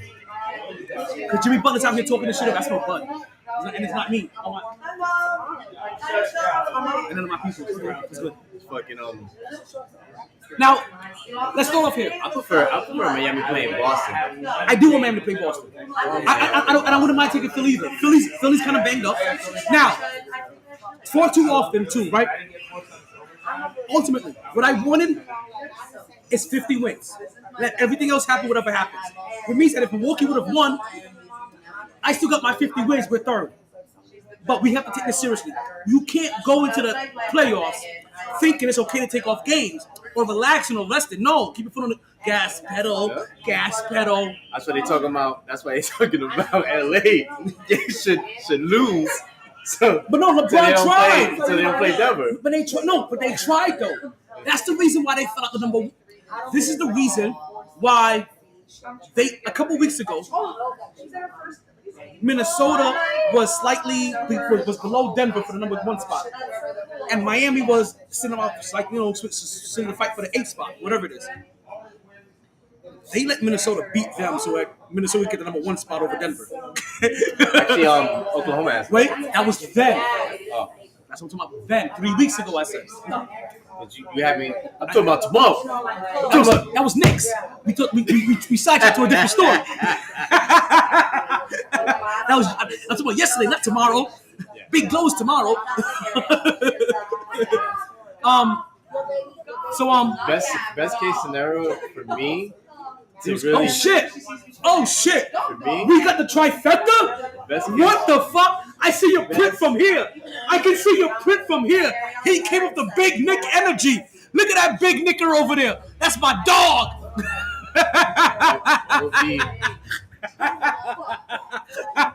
What would be great would be LA losing. They gotta play Golden State. No, they play Golden State. No, they play. No, they play New Orleans in the first round. Yeah, they can't play Golden State right now. They'll have to lose. Golden State will have to win. And then it'll be like one of them two won't. That means Curry and LeBron won't be in the fucking. They both of the playing right now. Won't be in the play. And this playing has 100% benefited the LeBron James and the Lakers. He just noticed because he just noticed me. You didn't hear me say we got the trifecta? Guys, for the first time this year, I got all three hosts are here for the show. What's Chill Will at? Next Monday, I got a birthday party going on. Look at these two. They reminisce like they ain't seen each other in years. Look at this shit. This is Mark's fault. This is Mark's fault, by the way. He's been MIA like a motherfucker. It wasn't me. Char, what's my name? I would have bought you because I was like, shit. When you told me about the You switched jobs? Yeah, switched jobs. I know your brother told you're an insurance yeah, now? and the insurance by Cypress. Your auntie's gonna come home and see you. Okay. Okay. I know exactly which one that is. Yeah, I didn't want to go because I was like, So, be like, yo. as I was saying, to you pussy Knicks fans that wanted to lose, I don't buy it. That's it. Talk about lose the game. See, I know you're gonna get him with that one. You knew that. I knew that. You knew that. Like, come on, man. That's how we got that. Yeah. I know what I do. That's how you get him. Get him quick too. Hold on, where am I at? You fuckers who wanted to fucking lose the fucking game over something. Oh, shut the fuck up. Scared of the Heat. Scared of the Heat. Scared of the Heat. Now, no, not scared of the Heat. Scared of the Heat. Scared of the Sixers. No, they're not scared of the No. I'm gonna tell you this. With Embiid. That's what I'm scared. I'm gonna tell you this. No, I'm gonna tell you this. Whenever they said it's Philly, they were just trying to play it safe because they knew the matchup was Philly and Miami. They're not scared of Philly. They're scared of Miami because nobody believes Philly's gonna beat Miami in that play-in tournament. Do you think Philly's gonna beat Miami? Hell yeah. Hell yeah. Okay, 1% of the population. Hell yeah. With Joel Embiid balling like Joel Embiid hasn't dunked the ball since he's been back. You don't need to. He's dropping 30s. The shit is. Are you telling me these Nuggets? Do you forget how much Jimmy Butler likes to embarrass his little brother? Who, Harris? Embiid. Like, come on now, this is Jimmy here we're talking about. I can guard him and he can't guard me. Like at the end of the day, you just don't say as a man. Just saying. I just need Heat fans to start being more realistic. About what? They think because you get in this play and just get in the door that it's just easy. Well, no, they would have been in the playoffs regardless. But they got to be in the play. You talk to any, you talk to any Heat. You talk to any Heat fan. They think just being an 8. No, Lonnie, bro, that shit is unrealistic. Stop living because they did it last year. So and they think that they was can last live year. off I'm like, that. what the fuck? And they think they can live off that. And I'm like, I'm talking to Bobby alone yesterday, and I'm like, get out that reality. You think just because you get into the play-in and okay, cool, Yo, you they gonna do it again. whoever the fuck. Like, yeah, congratulations. No, Giannis that's missed, why I would Giannis love them missed to a play. game and a half. I prefer them playing. Granted, they were dominating. They were dominating Milwaukee. I prefer them playing Boston than the Knicks. What? Why play Boston? Go ahead, do exactly So what Boston could get in been their talking. ass for bouncing them out last year. Ain't nobody being Boston, bro. He's a Boston fan. He's a Celtics fan. Nah, hell no, never, ever. Nope. My bad. No. Wait. No.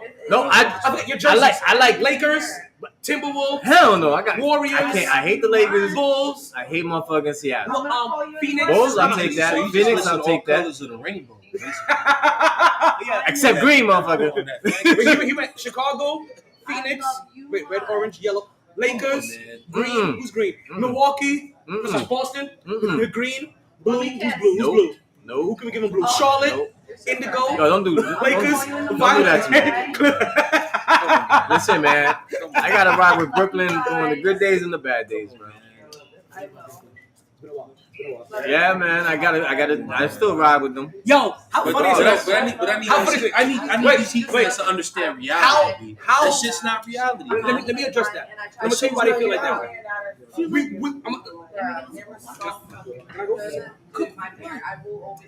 It's not reality. What happens that, and I've said this on the show in the past, there are three teams that, regardless of their position, they're always going to be a hard out. My mom's hot. Lakers, Golden State, and Miami. That's true. Let me knock that demotion right now. Do you understand the year before they were the 1 seed and they lost in the conference finals to Boston? They were a 6. I know. They were a 6 seed playing Milwaukee as the 3. Do you know what happened in that series? Milwaukee swept their asses. So where the fuck is this coming from? You met my sister and my brother. From last year. You know what? It's the whole Pat Riley. It's everything. It's the problem. No, The problem that I have with like you said, they gonna be a don't hard live out. in reality. It's gonna be a They hard don't out. live in reality, and I'm not trying to hate.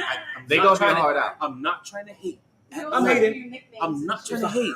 The shit for me is, yo, I do too. Understand. I'm DJing here for our birthday next week. That shit's not real. This shit's not realistic. Live in reality, yo. You can't live on just squeaking into the play-in and whatnot and think you just. They're not sneaking in. They're actually 7-8 seed, bro. 7-8 seed's got to play. No. 9 and 10. They're sneaking in. No. Are they 9? You know, Are they 10? you're sneaking in. You know why you're sneaking in? You're the playing Because you're the also, 8 seed. No, you're sneaking in. If this wasn't Nowadays. no. If we didn't have no playing tournament, is the 8 seed not sneaking in? No, they beat the last 9 and 10. Stop it right now. The 8th seed always is sneaking in technically into the playoff. You barely made it. You're the last team. You're the last motherfucker on the arc. You almost became extinct. We almost didn't have your species. You're the fucking dodo bird. You know what? Almost doesn't count. Who were the Heat Almost supposed doesn't to count. get this offseason? Oh, Damian Lillard. And how'd that go? Milwaukee. exactly. So you put all your bucks into getting one player who didn't even come here. Now it's not going to next year. And now, like, come on, man. Yo, they killing Dame right now too. I mean, well, he's got he's basically got not just baby mama drama, but he's going through a divorce with his wife. Yeah, you going through a divorce with your wife in a whole new state. He's like, yo, I'm leaving Portland and I'm leaving you. You know what? You're my Portland bro. So that whole shit is crazy. But you know, Dame balls in the playoffs. So. He better put on that motherfucking kick. Yeah. Listen, well, he needs to at least the second round. At least they playing. At least what they they hope is playing. that those other two guys The Pacers really take them for the majority of it. And when you need that last clutch shots or those clutch moments, that's where Dame's hitting 40. Once again, we're going into a playoff series where the Superman is hampered a little bit, and that's going to be tough. We saw how that went for them last year. Listen, we saw that went for them. What's that? What you talking about? Giannis is injured. Strain. Yeah, I know. That's like, listen, he hasn't played in the last like 3-4 games at the end of the season, and they And I wouldn't play. And, They say, and not for nothing. they saying that As a Knicks fan, it benefited us because that's what helped us get the number 2 spot. Well, And at the end they of the day, saying the last major star that I heard had a calf strain and then came back too was early. KD. That motherfucker was So they signed a was year and a saying- half. That's how you pop an Achilles. Listen, that's what they saying, that he ain't gonna play the first series. He's gonna play the second series. If they get If to they don't play the it. first series, So they saying Dame- Dame gotta bring him through the first series. don't listen. Dame is gonna bring him through the first series Tyrese- against Indy, against the Pacers. Against Tyrese Halliburton. On everything I love. Tyler Halliburton. They're going I got home. home. You realize Tyler Halliburton, before he got injured, led the NBA in assists. He was putting up better assist to turnover ratio numbers than Young team in the playoffs. We're gonna see. than the guy that people like to call the point guard. He was putting up better numbers than Chris Paul on Chris Paul's best season. He hasn't been in the playoffs yet, though. This is true. This is true. But we're still talking about hampered teams here. We're talking about hampered teams. Oh, I'm not saying they're gonna win. I didn't say they're gonna sweep them. I'm gonna say like I said Dame gotta get him through. That's all I You said. understand? I said Dame gotta get him through. Tyrese Halliburton had a stretch. Had a stretch where he had 75 assists and like 3 turnovers. These motherfuckers had a point time was on a 25-to-1 ratio. And then he had a stretch. Then he had and then he got injured. and then he had And then he came a back down. stretch that he went like 0 for 17 No, or some shit. That's after he came back from injury because he wanted to qualify for the 65 game bonus. When he was crying about that. Yeah, Ooh. that's why he came back early. He was hurt, and his numbers dwindled. He still That nigga finished. like I'm getting this money. Facts. It's a $40 million difference. Hell yeah. He said that's what we want. Fight for your money. Why you- for the money. Why you think? Why you I'm think? a hard for the money, why you and think the bad Davis? ideas is right. Why you think Davis played all those games? You gotta get paid. I get paid. Davis was like, I'm gonna get that. Plus, not for nothing. When everybody's calling you street clothes, Mm. you'd be a bitch if you didn't come out and play at least 65 games the next year. I've been busting your ass for years, for 10 motherfucking years. Who is Clay 3-fingering now? Who's CJ McCollum. Oh. And that's Clay to a CJ. factual statement. Okay. That's I was a like, factual yo, statement. who is Clay 4-fingering now?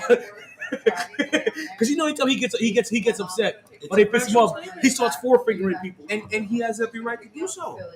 For real. Devin Booker, when you don't get nothing, you get the 4 fingers. CJ McCollum, Sister. especially when I send you home, you get the 4 fingers. Yes, you just walk by in the back park. Mom, yes, sir. How far is it from an hour and a half? Yeah, it's not too good. I think she was there playing pool by herself. I'd rather just fly to Atlantic City, like, away. And I'll just pick you up. So again, Knicks fans. Right now we're playing the hurry up and wait game. On Tuesday, Philly and Miami's gonna play each other, and the winner of that game is gonna determine who we play. Who we send home. Now, again, I've said this from the very beginning. I don't care who I play when I play them, because eventually we're gonna have to play them. So you're telling me if you were scared to play them in the first round, then you were scared of them in the second round, you pussies. You were scared of them in the Eastern Conference Finals, you pussies. That means you don't have faith in your team. Like all you motherfuckers is talking about making it to the fucking finish line. You don't have real faith. If you're scared of Miami in the fucking first round, where's your fucking faith? You walk by faith, not by sight. We're gonna whoop your ass if we see you. Properly. We won't see them because Miami's gonna cook them. What? Who just lost? Sixers Heat plan. I'm a Knicks fan.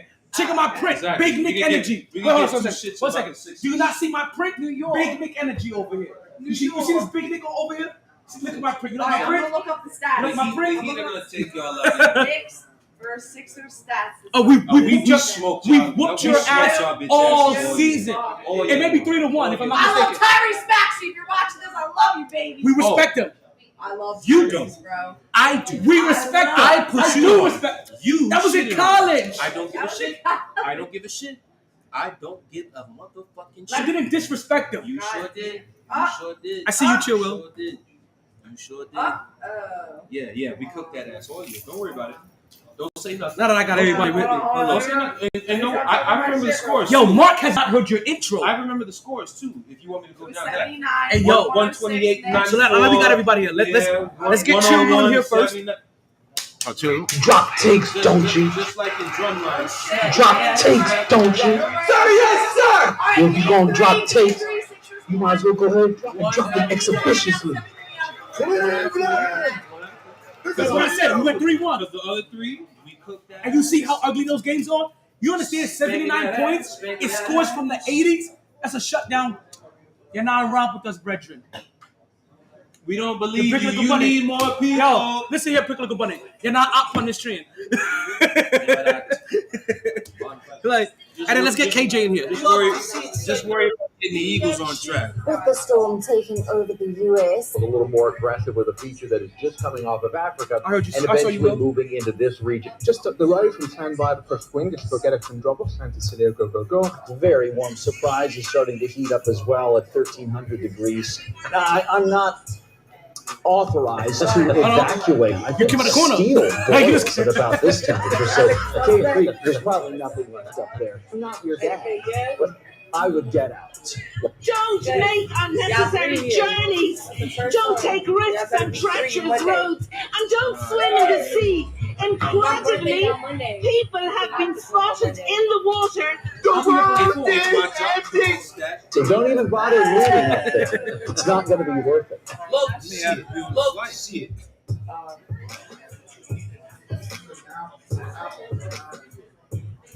For the most part, the Knicks hasn't been worried about many teams. Too light skinned to get an intro, right? What's going on, Will? Mr. Hater. We just Mr. talking Hater shit. alert. We're talking shit. Wait, live caption. Which I got. Wait. You got live captions and shit? What up, Chill Will? Where's this coming Long time. I was like, Nah, fuck that nigga. He couldn't even respond to this track. He just he sound like Officer. Hey, Mr. Ricky. He's a CO, damn it, he ain't an officer. Can you please read me a bedtime story? Here we go. The Knicks weren't afraid of. As a Knicks fan, I shouldn't see you afraid of anybody. No, it's Cleveland. Cleveland in the playoffs, right? Yeah, not afraid of Cleveland. Not afraid of Orlando. I did talk about the beat. Yeah, I did. Yeah, y'all taking L's. That's crazy. Yo, you know what's crazy? Is that Drake dropped 2 songs in 3 hours when it came to Meek Mills. It took him 14 business days to respond to Kendrick Lamar. He had to consult all of his writers. He had his writers. You know that clip. He where also know what happened the last time he stepped too soon. You ever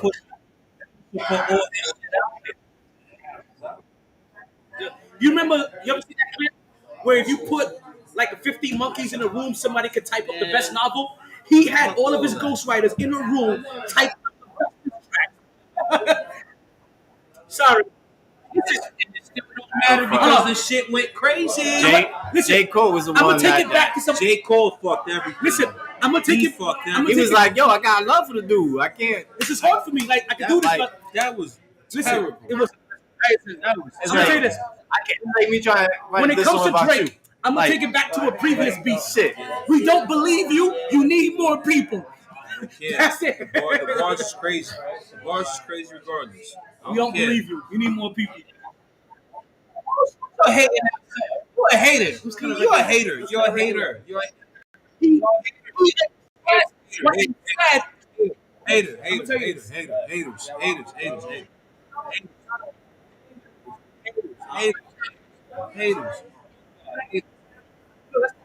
So you just yell at haters for fucking 3 minutes. Haters. No, don't touch me. Get away. Don't touch me. Don't touch me. I literally put on. I know. You heard it. This nigga stiff on me like he was Derrick Henry a while ago. Like, yo, you the wall behind me. Let me touch me. Listen, bro, y'all being no, haters. No, I'm gonna tell you this. If you're dissing those bars, you just were never a fan of the man. Just say that. I always just were never a fan of the man. I know you weren't a fan of the man. The way you move, you were never a fan of the man. Okay, so your opinion is no longer valid because you were not a fan of the man because he don't write. You were just not a fan of the man. So that means your opinion not valid. I love trying to invalidate somebody's opinion. So I always respect until the shooter and not the person that shoots back. Until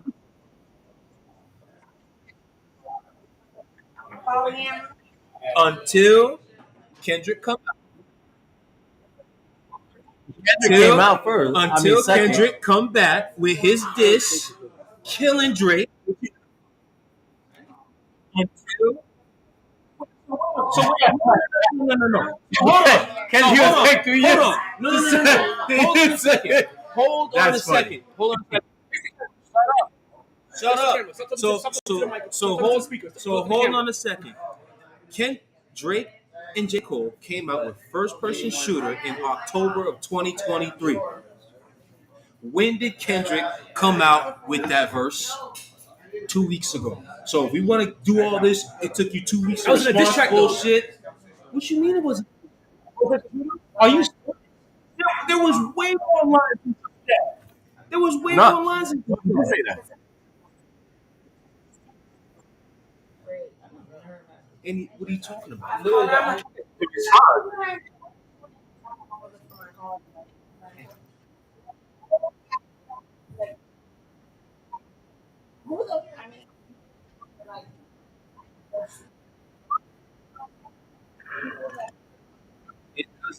Regardless, about stupid shit. We worried about stupid shit at the end of the day. How long you respond? You respond. Now it's on Kendrick to respond. Okay. Kendrick. Kendrick is gonna respond. You think so? Let me Kendrick talked about his. Hold on. Drake talked about that man's wife. Let me get that man's label in terms of how much he had to pay back. That man has no choice. Let me get the mic. Let me get the mic. I always respect the shooter. Yeah. Chill. Let me go. I always respect the shooter more than I respect the person that shoots back. Because when the shooter generally pops off, he is coming with a whole bunch of back. It's just studying what you said and back line for line. Half of your shit is not original. It's just a response to what they said. And it comes out. So it's reason why. Saying it. No, but I'm saying this. No, listen, I'm gonna tell you this. Don't matter. He's saying it. It's an unpopular opinion, but this is why I always gave Cannabis the nod over LL Cool J. It's the reason why I give Jay-Z the nod. It's the reason why I give Jay-Z the nod over LL. It's the reason why I give. This is why I give. Get off that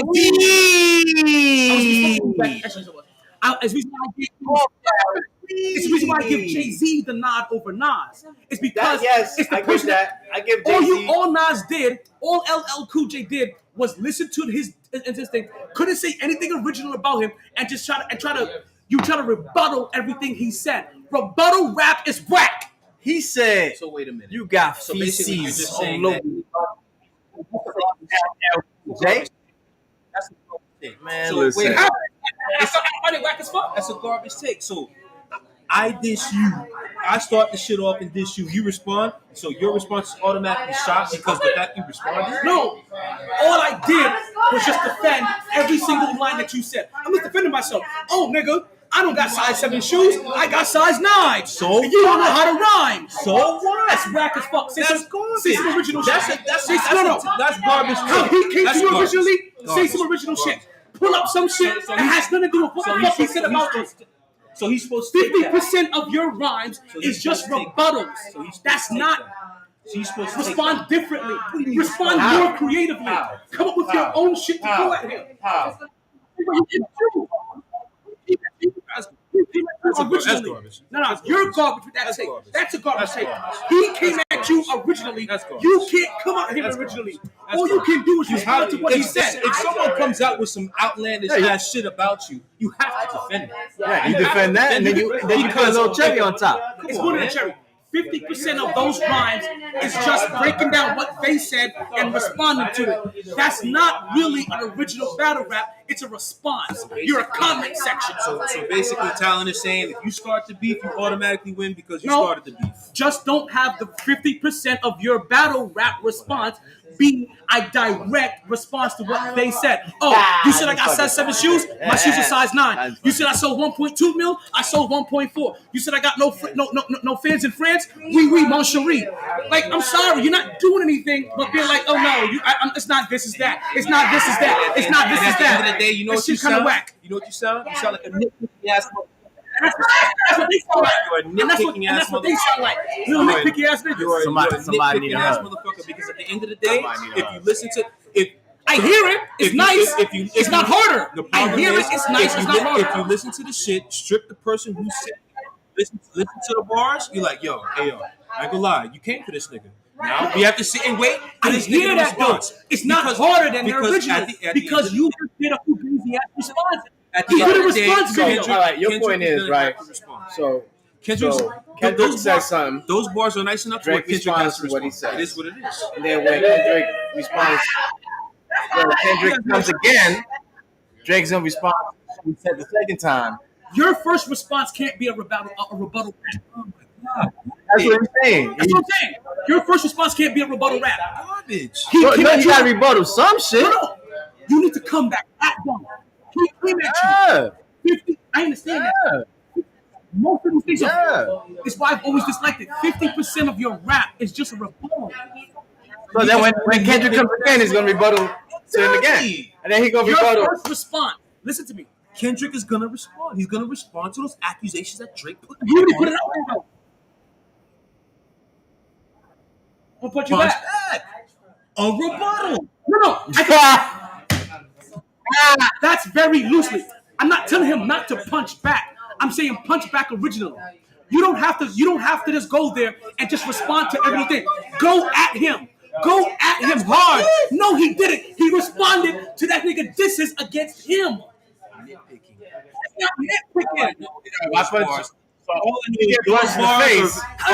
If you get punched in the face, you're gonna be like, yo, why you punching me? Drake said, no, Kendrick said, I'm a big stepper. Drake says, how are you a big stepper? You wear a size 7.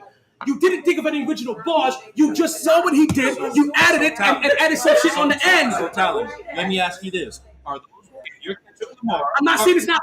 I'm not saying it's not a good rhyme. It's not a better diss track. Is what I'm saying. Asking you a question. Talk to me. If you're Kendrick Lamar, is that something that is that diss track something you have to respond to? Whose? Drake's? Yes. No, not at all. Oh, you're full of it. It's not worth it. I'm not. If I'm him, I'm not. Because all you did was take my rap and you just made. So then, what you gonna do? What? So you're not gonna be. I can't. I don't have to. So you gonna let Drake come up with another song? I can't. I don't have to. You have to wait until he come up with another song about you. That's not rebuttaling. It's not coming up with some new shit because you about to be the next Meek Mill. That song, the way that it sounded, not only was it a diss, it's gonna be a hit. And that's what Drake does. He makes diss hits. Talk to me. You're gonna be at the club and they're gonna play that shit on your head top. No, he does make club songs. You're gonna be at the club, they're gonna play that. Can you imagine that? You're Kendrick Lamar chilling at the club, they play that shit on your head. For one, first of all, I'd be right at the promoter, be like, "Oh, yo, you know I'm in this motherfucker. You gonna play this nigga shit up?" Chill. And I would purposely do that just to troll you, be like, "Cause why didn't your bitch ass respond?" That's why. Even Drake said that shit. Like when he was beefing against Luda, he was like, "I don't want Luda's shit playing." Kendrick is responding. The man talked about him having to give back money and mention his wife in the song. He's going to respond. It's not a matter of if, it's when. He's responding.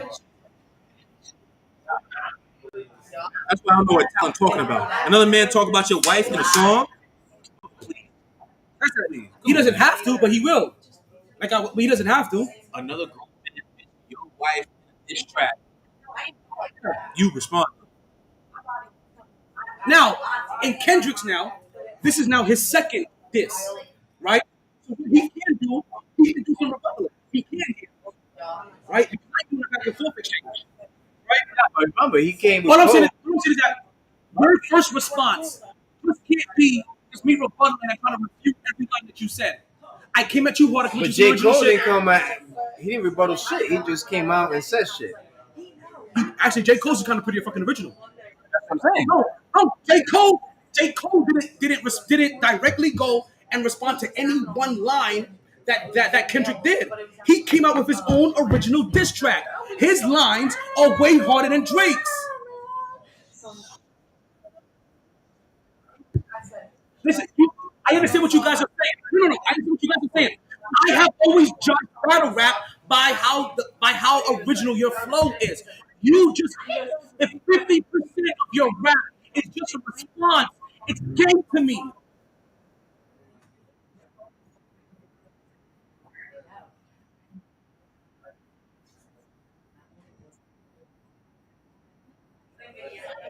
You're used to the formula.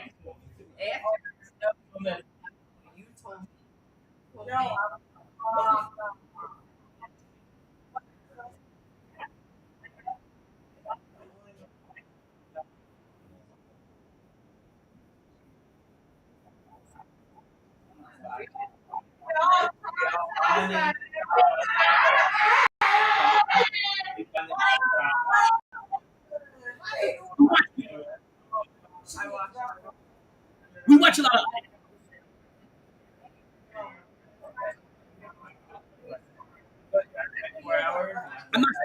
I'm not saying that you can't respond to certain things because some things you may have to address. What disgusts me is when over 50% of your listen to me. Listen. So what I'm saying is that when 50% when 50% of your listen, I'm not saying that you can't take 1, 2, 3 major points that really stood out and be like, okay, let me address this real quick. When over half of your rap is just a response to what the fuck they said, it's lazy. It's lazy. It's lazy rap. It's lazy as fuck. It's enough. He has to. No, I get it. You guys are satisfied. I got higher standards. I'm sorry. He has to drop track. He doesn't. I never said he doesn't. Make it more original.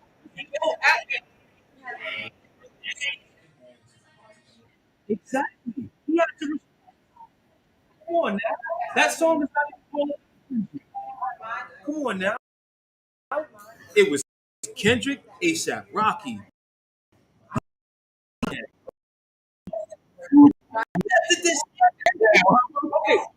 Everybody. The Kendrick response. The Kendrick minute song. The Kendrick response. To diss 5 motherfuckers in 1 4-minute song, I haven't heard nobody do that. I haven't heard nobody do that. Listen, Drake had the formula to make. Drake has. Now I'm waiting for the full article. Drake has the formula to make hits. So what he made a rap diss hit off dissing 5 people. And in the portion that he dissed Kendrick Lamar, it was rebuttal, lazy rap, and still enough with Kendrick has response. That's all that matters. Okay. No, that's not all that matters. You're trying to diminish what the man said. What he said because his bars were lazy. Was still enough where you had to raise an eyebrow. And it was still lazy rap. I understand what he said. If it was it's trash, still cool. If it was trash, majority of everybody on here would be good. Nas was a lazy rap. Nas made a lazy battle rap response. LL Cool J made a lazy battle rap response. It's not just them. I feel like it's about all of them niggas that spend 50% of their response doing rebuttal. That's when you gotta let him stand on that minefield by himself. Lazy. It's okay. I'm gonna stand on this minefield. I'm anointed. I'm not going anywhere. It's lazy. Hit the snooze button. I can catch you tomorrow.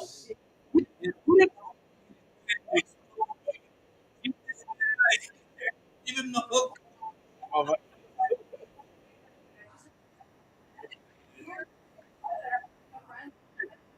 When I'm trying, listen, okay, I'm not. Understand this part. It's not. You can respond to a thing or two. I understand you responded. Exactly. And that's what I'm saying. It depends on how you write it. If you take two major points and you rebuttal that, and then the rest of your rhyme is original, I'm not talking shit about you.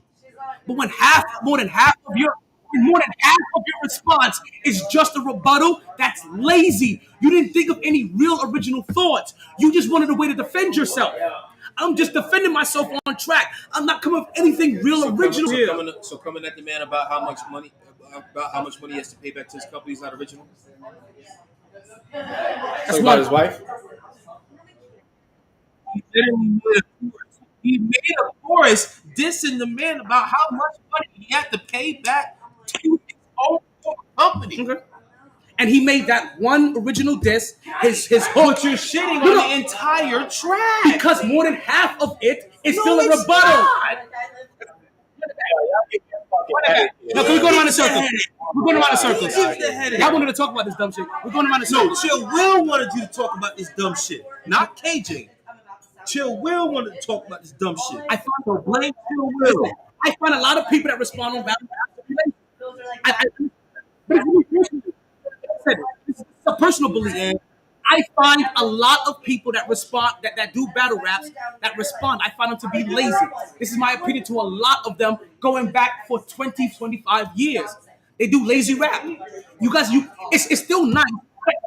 No, the bars are not complaining about the fact that he got assaulted. He didn't say anything. I'm just talking about Drake. I'm not just talking about.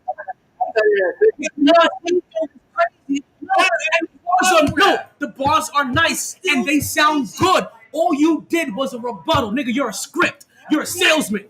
I'm sorry. I don't respect the battle response. It's good. That's lyrics. To me, it's not harder. It's not harder than the original. It's not better than the original. Regardless, it's good bars. It's good bars. It's not better. It's bars at the end. Somebody has to win, though. Somebody has to win. You have to respond to it. Somebody has to win and lose. Kendrick is winning. Kendrick is winning. Hands down. Kendrick is winning.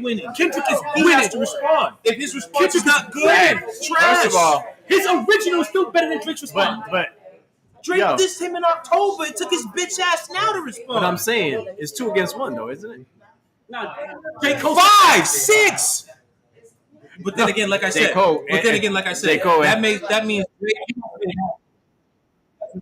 Drake, you must be a total ass because he took everybody out. If you got all these motherfuckers out here coming for you at one time, you are a fucking asshole.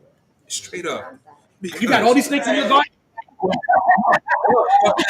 Yo, all these people he talked about. Well, he is from Canada. Yo, he did hit tracks for all of them. He is from Canada. You know what I'm saying? He is Canadian. That's all I saw. I'm like, yo, all these niggas coming out the woodwork. He's a Canadian Jew. I'm like, yo, don't they forget about about to make that. everybody forget about the D shit. He's a Canadian Jew with fucking millions and millions of dollars. Yo, hey, come on. At least he ain't doing P. Diddy. But what did P. Diddy do? What didn't he do? No, what did P. Diddy do? Everything. What? Like Everyone. what? Like what? Hey, Google it. No. It'll come up. What did P. Diddy do? No, Google it. I'm asking you guys. What did P. Diddy do? Because we love to talk about what Diddy did. What did P. Diddy do? He did enough to have the feds go to both of his homes And find nothing. What do you mean find nothing? What they found? They found the mule? They found his kids and took him to motherfucking jail. What did Diddy do for you to make that that Diddy line? What did Diddy do? Listen. If the motherfucking So the feds, are you saying the feds have never raided up some places if the erroneously? FBI have to go to your home in Miami and Los Angeles at basically the same time, You forgot when the feds raided. It's not a matter of if. It's when are they going to get you? So we forget. You may get off. Children. No, you may get off. But you're gonna go to trial. Okay.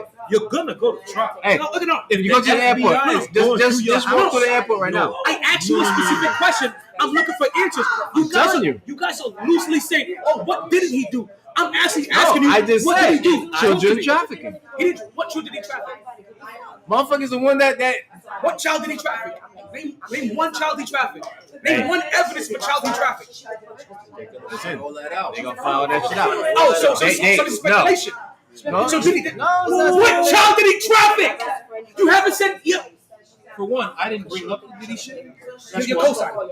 But two, like I just told you, if the FBI got to go through your okay, so the guy that sung the song, they're gonna bring you in. Okay, the guy that sung the song, they're gonna bring you in. Listen to me. They're gonna bring you in. The guy that sung the song, listen to me. The guy that sung the song, in case I get high, listen to me. The guy that sung the song, in case I got high, had the feds erroneously raid his house. Feds erroneously raid house. This is the government here. You're over here talking like every time the government raids somebody, it's on the up and up. Let's all of a sudden let's act like the government is fucking clean. Because all of a sudden he's like, oh, if they raid your house, it has to be something because the government's clean. Some bullshit. That's some bullshit. I didn't say the government's clean. Fucking young. I just said they went through both of his homes. That's all it is. Okay. Both of his homes. What's illegal is fucking niggas. So what did he do? What did he do that caused him? What did he do? He bought drugs. Okay, he's a got drug. niggas high. Okay, he does drugs and he does high. When we say no Diddy, niggas. we're not talking about him being a drug runner. No, we're talking about not being gay. Who's he gay with? Fucking French Montana, Keep on. Cuba, Keep on. fucking all the other niggas that Keep on. that What's the major names you keep talking about when they talk about Diddy being gay with them? What are the two major parties. names? They just talk about his I parties. said names. And who cares? Who cares about his parties when Hugh Hefner's had the same parties for 50 years, and nobody cares what happens at Hugh Hefner's parties. So who cares honestly what happens at Diddy's party? Hefner been doing this and since Justin the 60s. Bieber. There's no evidence he's ever touched Usher. 60s. There's no evidence he's ever touched Usher. That speculation has come within the community that caused them to erroneously raid his house. Thank you, black community, for making a rumor spread because he has a assaulting bitch that no longer wants to take payoffs from him. I love your passion for Diddy. I love it. No, it's not about Diddy. It's about I see you guys running with a loose story and making something like no Diddy put in a lexicon to break down his shit when you got a real pervert in Dan Schneider out here doing nothing. Not even being looked at. I've never said that I think Diddy's done any of this shit. You just said if a feds raid his house, he had to do something. Yeah, because they're not doing that for no reason. But what did he do? What were they going? They trying to find Because out. that's not my job to know. I don't get They paid trying to to know find that. out. That's all. So why are you guys throwing around no Diddy so loosely? Or Diddy's Because he so be fucking loosely? niggas. That's why. Who cares? So no Diddy. I ain't fucking no niggas. No Schneider. Who fucking Snyder? Who gives a fuck? Exactly. Let's take Diddy's name out of this because who cares a fuck who he's fucking? How about no Hugh Hefner? How about no? It's not funny. Hefner's not funny. Who cares about no Hugh Hefner? Now you Hefner's dead. You're discrediting another Diddy's man's. hilarious. You're discrediting another nigga's name. That's or some not my shit. fault. No, Don't put yourself in predictable situations that have people that have to sell you because out. you're dragging his name through the mud, and it's not just homosexual shit. They accuse him of being a pedophile because both of you guys said he fucked Justin Bieber and he fucked Usher with no fucking proof. I didn't say that. You just said that shit. I didn't say nothing about Justin Bieber. He said Justin Bieber. You said Usher. I didn't say Usher. I didn't say It's the same I exact said shit. French Montana. I said Cuba. Cuba is all up in there. I actually keep going. Yeah, and I didn't say Usher and Justin Bieber. No, I didn't say that. Those are pedophile charges. Rewind When you have a known the tape. pedophile Rewind it. out there. Rewind the tape. I didn't say that. Remember, it's deeper than rap. On the surface, it sounded like they're making fun of him being a homosexual. But every time the man's a creep and they're gonna find out. How's he a creep? Because he fucking If he's fucking innocent, they'll find the fuck out. If he's fucking men, he's a creep. If he's a fucking creep, they'll If he's find the fuck fucking out. 15-year-old. Okay. Like they did to R. Kelly. So If he's not, he'll get over it. So until that happens, out here trying to beat us over the head about until that happens, Kill it! so until that happens, let's leave Diddy's name out of our fucking mouths then. No! Because Dan Schneider's the real pervert out here. That's proven. Diddy is all You wanna get speculation. loud? We'll get loud too. Diddy is all speculation. He was fucking 15-year-old. I'm always loud. This is my tone. 16-year-old. You know this. This is what exactly. You know my tone. This is how I do. So you want to bring the shit right fucking back. Bring it back to what? The Knicks, bitch. 50 win. No Diddy. Check out my big prick. No Schneider. No Schneider. Pedophile motherfucker. No Schneider. Gay pedophile motherfucker that worked for Nickelodeon touching little girls. Fuck that nigga. That's the nigga you need to put on blast. Yeah. Everybody want to say Diddy. So here's what we do. Get Schneider and Diddy. Whoever's innocent, you go free. But Diddy's the one having his house raided on speculation while Schneider admits that's not our fault. While Schneider admits the shit on Netflix and his house is raided. This shit baffles me because you know why? I look deeper. They're trying to He got more money. Because I look deeper. Diddy's a black billionaire. Diddy gives royalties give royalties and their masters back to other artists. Yeah, and he gives a lot of other stuff too. When it comes to Michael Jackson, Michael Jackson was killed over his masters. Prince was killed over his masters. When you got a billionaire, a black billionaire, giving back people's their masters, you don't think they're gonna try to tear him the fuck down? I'm sorry. You guys see this shit on the surface? I'm taking this shit 10 steps deeper because I know how grimy this cracker ass fucking government is. Hey, Fredro Starr said everybody associated with Diddy either ends up dead or in jail. Facts. Which is a lie because it happened to 1% of the people. 99% of the people that fucked with Diddy are still alive. 99% of the people that fucked with Diddy is still alive and not in jail. Less than 1% ended up dead or in jail. Less than 1. Oh, everybody. How is less than 1% every fucking body? See, y'all niggas keep hearing these internet rumors and y'all run with them like it's true. What you mean internet rumors? Fredro Starr was literally in the mix with that shit. Okay. Kicking it with all these niggas. What are you talking about? So that's as close to the situation you can get. So when Fredro Starr says it, you just automatically run with that without looking at the Why facts? would I not go because with his facts. word when there's literally many things that you can really go? He said 99. He said 99% of the people. KJ. There's word about him letting his son about to take rap for bullshit. KJ, talk to me honestly here. No, talk to me honestly. I'm talking to you. Talk to me honestly here. He said 99% of the people that fuck with Diddy end up in jail or dead. Look at how many people that we know that fuck with Diddy. He's got his own son about to get tied up in this shit. KJ. KJ, you're changing the subject. You're changing the subject. I'm not changing the subject. You co-signed a while ago, right? Saying 99. And what happened with Shine? What happened with Shine? Shine. Come on. Okay. Black Rob. His ex-wife. Cassie's not in jail. B2K's not in jail. Or locked Heavy up. D. Stop. Heavy D just died.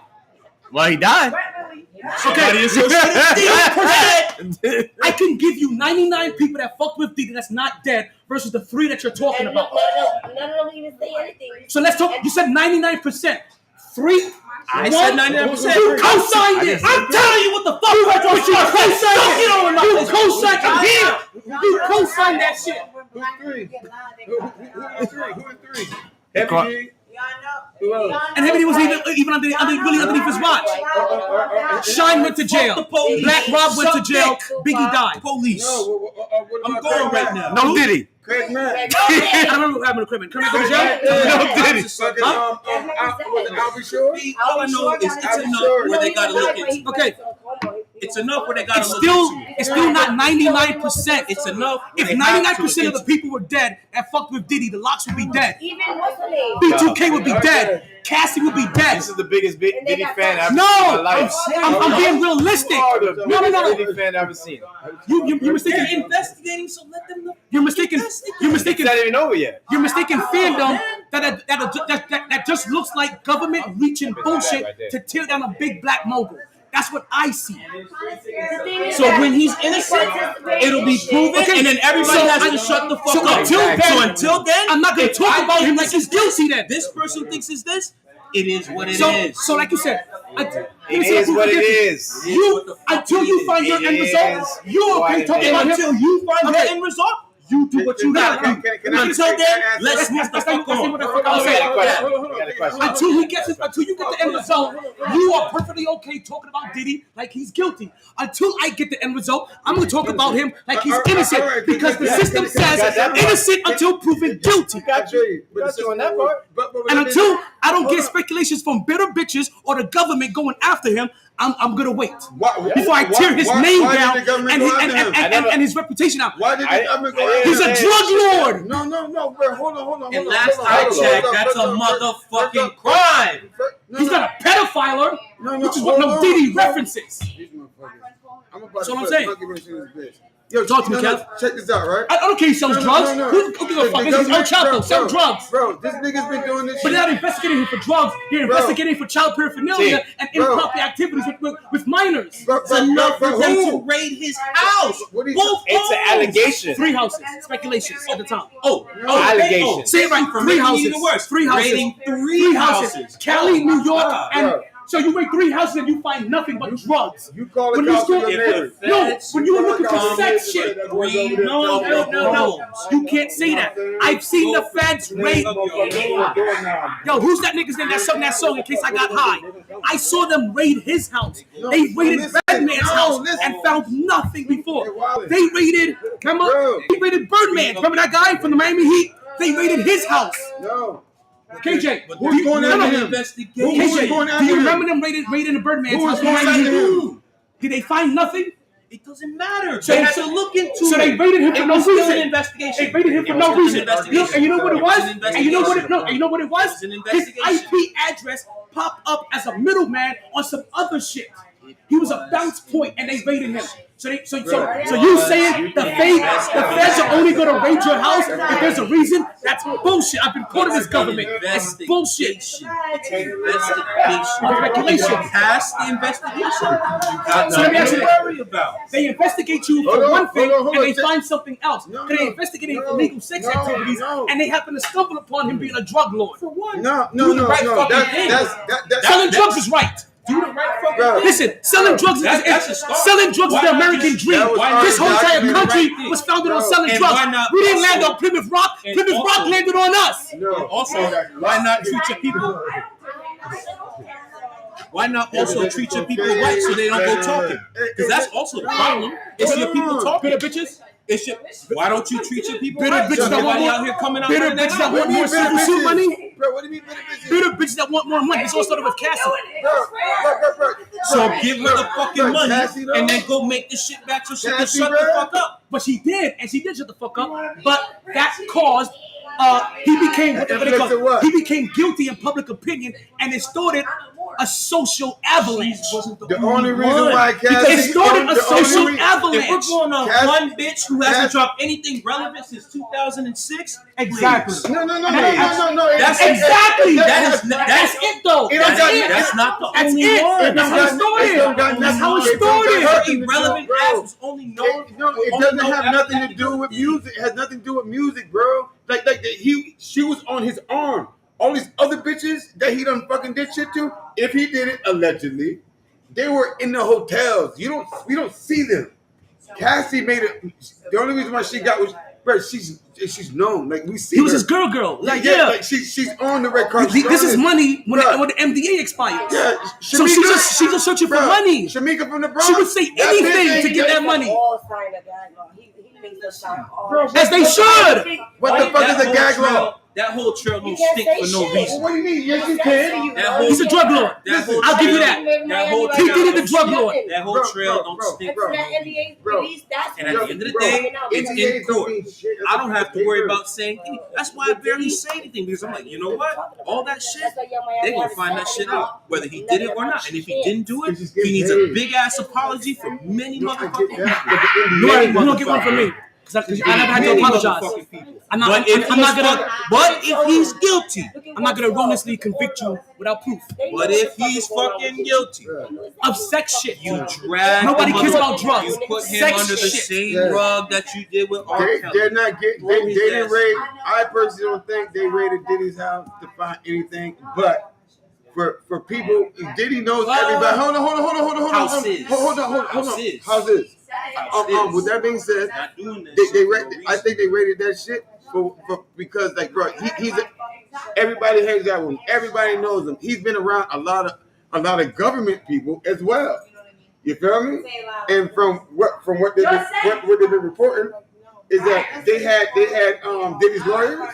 It was like either Diddy's lawyers or the prosecutor or some shit like that. They were there at the house seeing what they can take and what they can't take, type shit. If it's a raid, bitch, you know what you're looking for. Ain't no lawyers.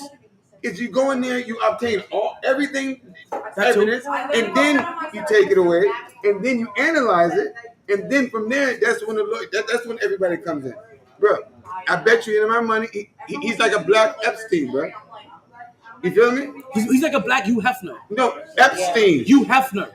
Epstein. Hugh Hefner. Guess what? Epstein wasn't guilty until he was proven guilty, right? Epstein was a pedophile. He's a Hugh Hefner. He has Epstein sex parties. Was not guilty. That nobody cares about your about Usher. Speculation. Usher hasn't even said it. If it who? I'm not gonna say I got my booty railed in, bro. Because he didn't fuck with his booty. That's not what happened. Bro, they have a hospital record. PBJ. What happened with they have hospital records. They have hospital records. Of what? Of him going to the hospital, bro. Of what? Of him going to the hospital. Of what? His rectum. Something about intestinal, something about his intestines, bro. Stomach. He took drugs. Then he got his stomach pumped. Drugs. I need to see you defending some of these NBA players. You know what? No. This shit is insane. Innocent to proven guilty. Innocent to proven guilty. Innocent to proven guilty. But it's been for years. It's been years and years. Listen, decades. Innocent to proven guilty. Dan Schneider's on Nickelodeon admitting that shit, and we don't give the same energy to Dan Schneider for shit. That shit's wild to me. Because he made sure to make sure his people don't talk. The government, he talked. Any speculation, I'm gonna tell you He made sure his people don't Anybody talk. has speculation. So what he says is what he say. Ain't nobody. He's admitted to it. Yeah. He's admitting to what? Dan Schneider's admitted to being a dirtbag and a pedophile. It's on Netflix right now. But one person coming out to do it. Come on, bro. They need eyewitnesses, right? We forget. Are those eyewitnesses as called black in? men, we gotta do 3 times as much to be successful, which means that it takes 1/3 less evidence to convict us. Actually, I just saw. Actually, did he not taking care of his Actually, Let me go back to what I was saying. Did he not making sure his people don't talk? Or Dan Schneider just- made sure his people don't talk. Or black women just somebody function just came out. differently and a little bit more subservient than white women are. You know what I mean? White women are a little bit more subservient in this position. Be more careful about the type of women he touches. AJ, Stay away from the black women, and if they're gonna go out there running them out, go to the white women. Thought you was I saw IG today. providing a safe space for your black people, And apparently, in a safe space that you. it wasn't good enough. That's on him. You do the deed, it is what it is. But he didn't do This anything is the illegal headache. though. No, I haven't said he's Sexually. illegal. But apparently enough people are coming out running them out. So he should have made sure. How many people actually came out and said, "Yo, okay, I want this room. I want with this shit." They never said exactly what it was. How many people have come out and said this wasn't true? If I walk in, if See, I go to a party, how can you pay attention? Okay, and I see 3 bitches getting fucking railed like Diddy crazy. Vlad TV. I'm not gonna be like, And oh, it'll be a that's different motherfucker every clip. Yo, Vlad works for the feds. I don't listen to shit Vlad TV said. Vlad specifically works for the feds, Bro, you and hate white people. he has admitted that shit on his program. You can't hate white Vlad people, works for the bro. feds. Every time you go on Vlad TV and you admit some shit, you get rated.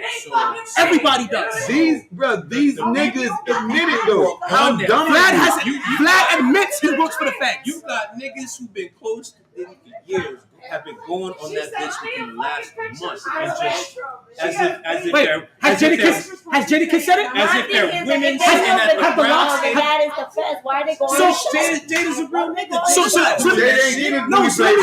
me get you this. So you understand this? So you pay attention to you have paid attention to everybody that has said Diddy did it, but you haven't paid attention to all the people that said Diddy didn't do it because you want him to do it. But when did Jada said that Diddy didn't do it? Everybody says it's not true. There's tons of artists that come out and say it's not true. Because you're gonna have Jada in your mouth talking about he said he did it. I use Jada for a different example. Jada never said anything. The only thing Jada said was that Jada has never come out. And who said he didn't do it? We're gonna let it play Tons out. of artists. Tons of artists. Like who? I can't remember their names. It's okay. We've at least given you names of people who have said shit. Because that's who's you're coming at us hard. I'm gonna tell you this. You can't even tell us who said they didn't do it. Also, I can't. No, Is stop. 50 get his booty played with? I can't tell you who's come out against him either because I haven't listened to them either. All I know is you're asking us who said shit. We've at least been able to tell you. We can't with names. You can't tell us who said no. I couldn't tell you who said yes. I couldn't tell you who said yes. I don't care if you do. I want you. Because you want to be going hard. You say names that said they didn't do it. Okay, so from here on out, you acting like you've been at a few Diddy's parties. Oh, I have. I've been like 3 of them. In Star Island? Yeah. Everything was Everything was. It's part of you left early. 10 left early. 50 always blasts him. And guess what? Nobody sued him yet. Listen. So he's telling the 50 truth. wastes no time. Listen, 50 take shots at everybody, though. 50 has no sense. And you can sue for that. Now, 50 was on that. Yeah. One more beer. About who? About Diddy when Carter CBJ was coming out the bathroom from sucking his dick. 50 said the nigga wanted to take me shopping and said he's gonna pay for it. And if you had to get French was like, take me shopping. French Montana was like, buy me all that shit. And that's his baby mama. French was like, yo, who's that? Oh, that's your light skinned boy over there? What's his name? Cuba. So everything I've heard so far is really that he's gay and he does drugs and he sells drugs.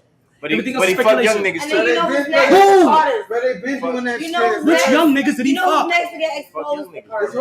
This whole music industry, I can't wait. all the hip hop is How these people on trains on the milk from drugs. They coming for him. She went from Damon Dash, R. Kelly, Jay-Z. No, I think Damon Dash is a cousin. No. Damon Dash.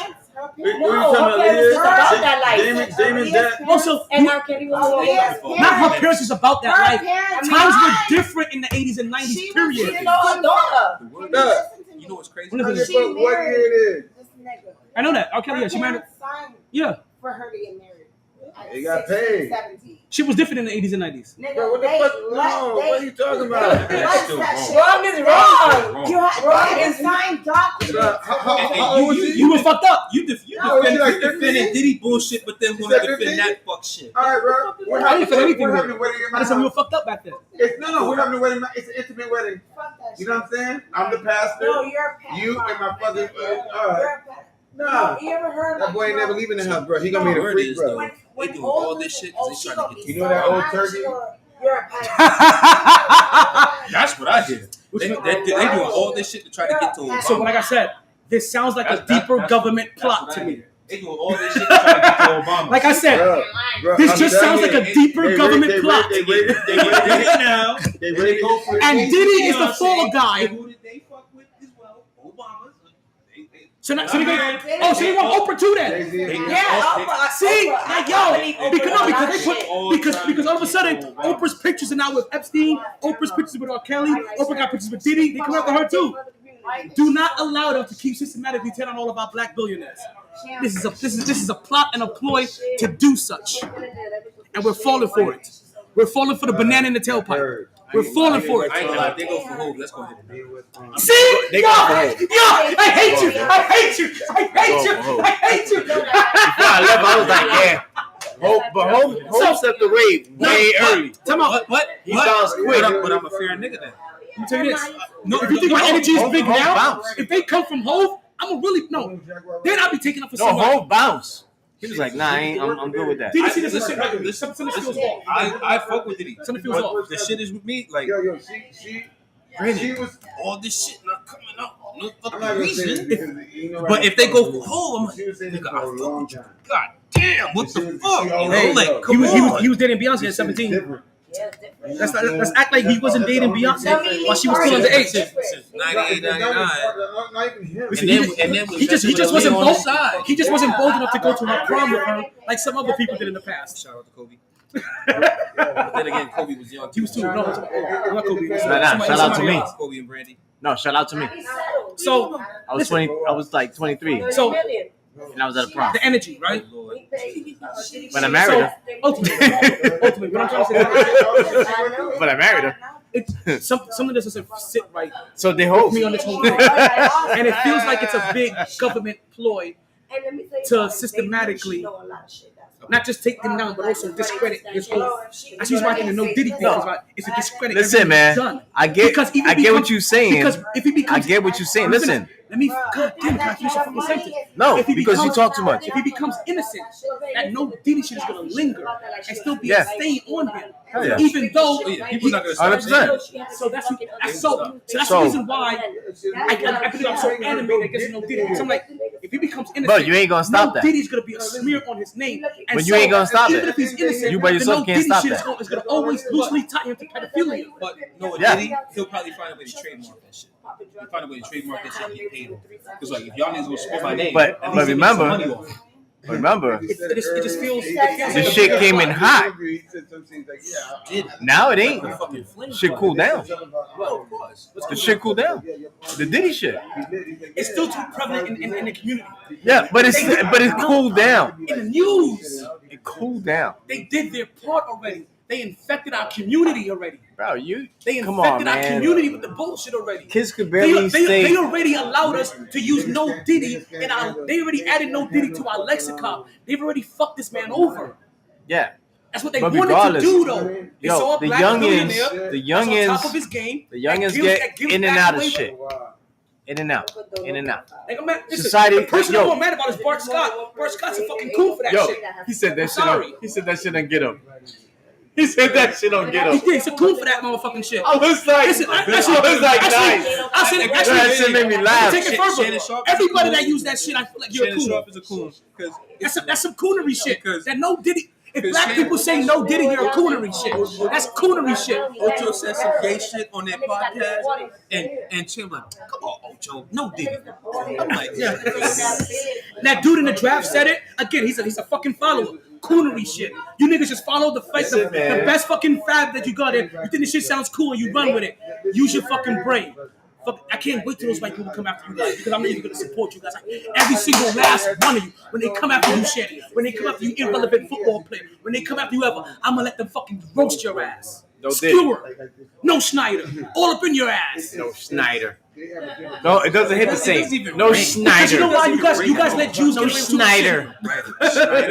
Schneider. No Schneider. No Schneider. Actually, that sounds like some good coke and shit. You gotta make some of that Schneider, son. Schneider. When you line up my penis, get some Schneider. Yo, Dan Schneider was talking to Miley Cyrus about, do you want to do a coke line off my penis? This is what he was doing over there.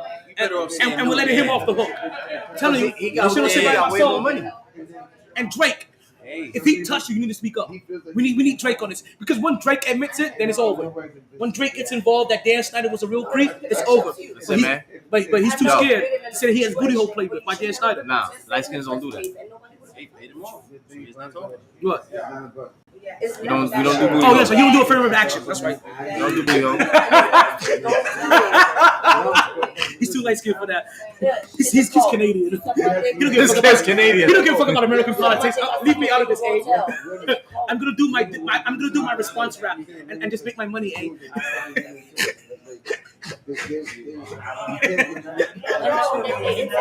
Oh, you saying A? Like Canadian? Yeah. Cause I'm a boner biting bastard motherfucker. Southport shit. Yeah, I know exactly what that shit was. You're an uncle fucker. Yes, it's true. The fucking. You gotta do that shit. The flat. You gotta do that shit. You're a boner biting bastard motherfucker.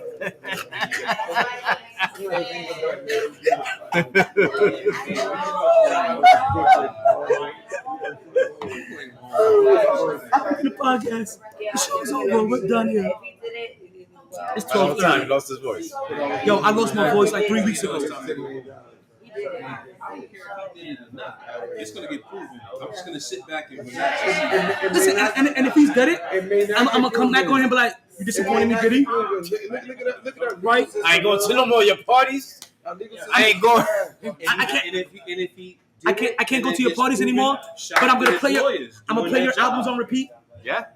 That's not my job to be judge, jury. Listen, man. That's the big man upstairs. Listen, man. I'm spending all my money on that shit. He got money to spend. He get off. That's God's job. He got money to spend, boy. That's God's job. Judge him, not mine. You know? Ain't like Michael Vick's cousin was like, nah, I ain't taking the rap for this shit. Yo, Michael Vick got the worst friends ever. Yo, worse. Michael Vick got the worst friends ever. Violated. Yo. For all this bullshit. Like, yo. You got niggas out here. Yo, I just signed a $100 million contract. No. 18 months for this fucking Shohei Ohtani has better friends. Is it Shohei? Yes. Shohei Ohtani has better friends than Michael Vick. Facts. And that nigga stole $12 million from him gambling. Yo. 4.5. No.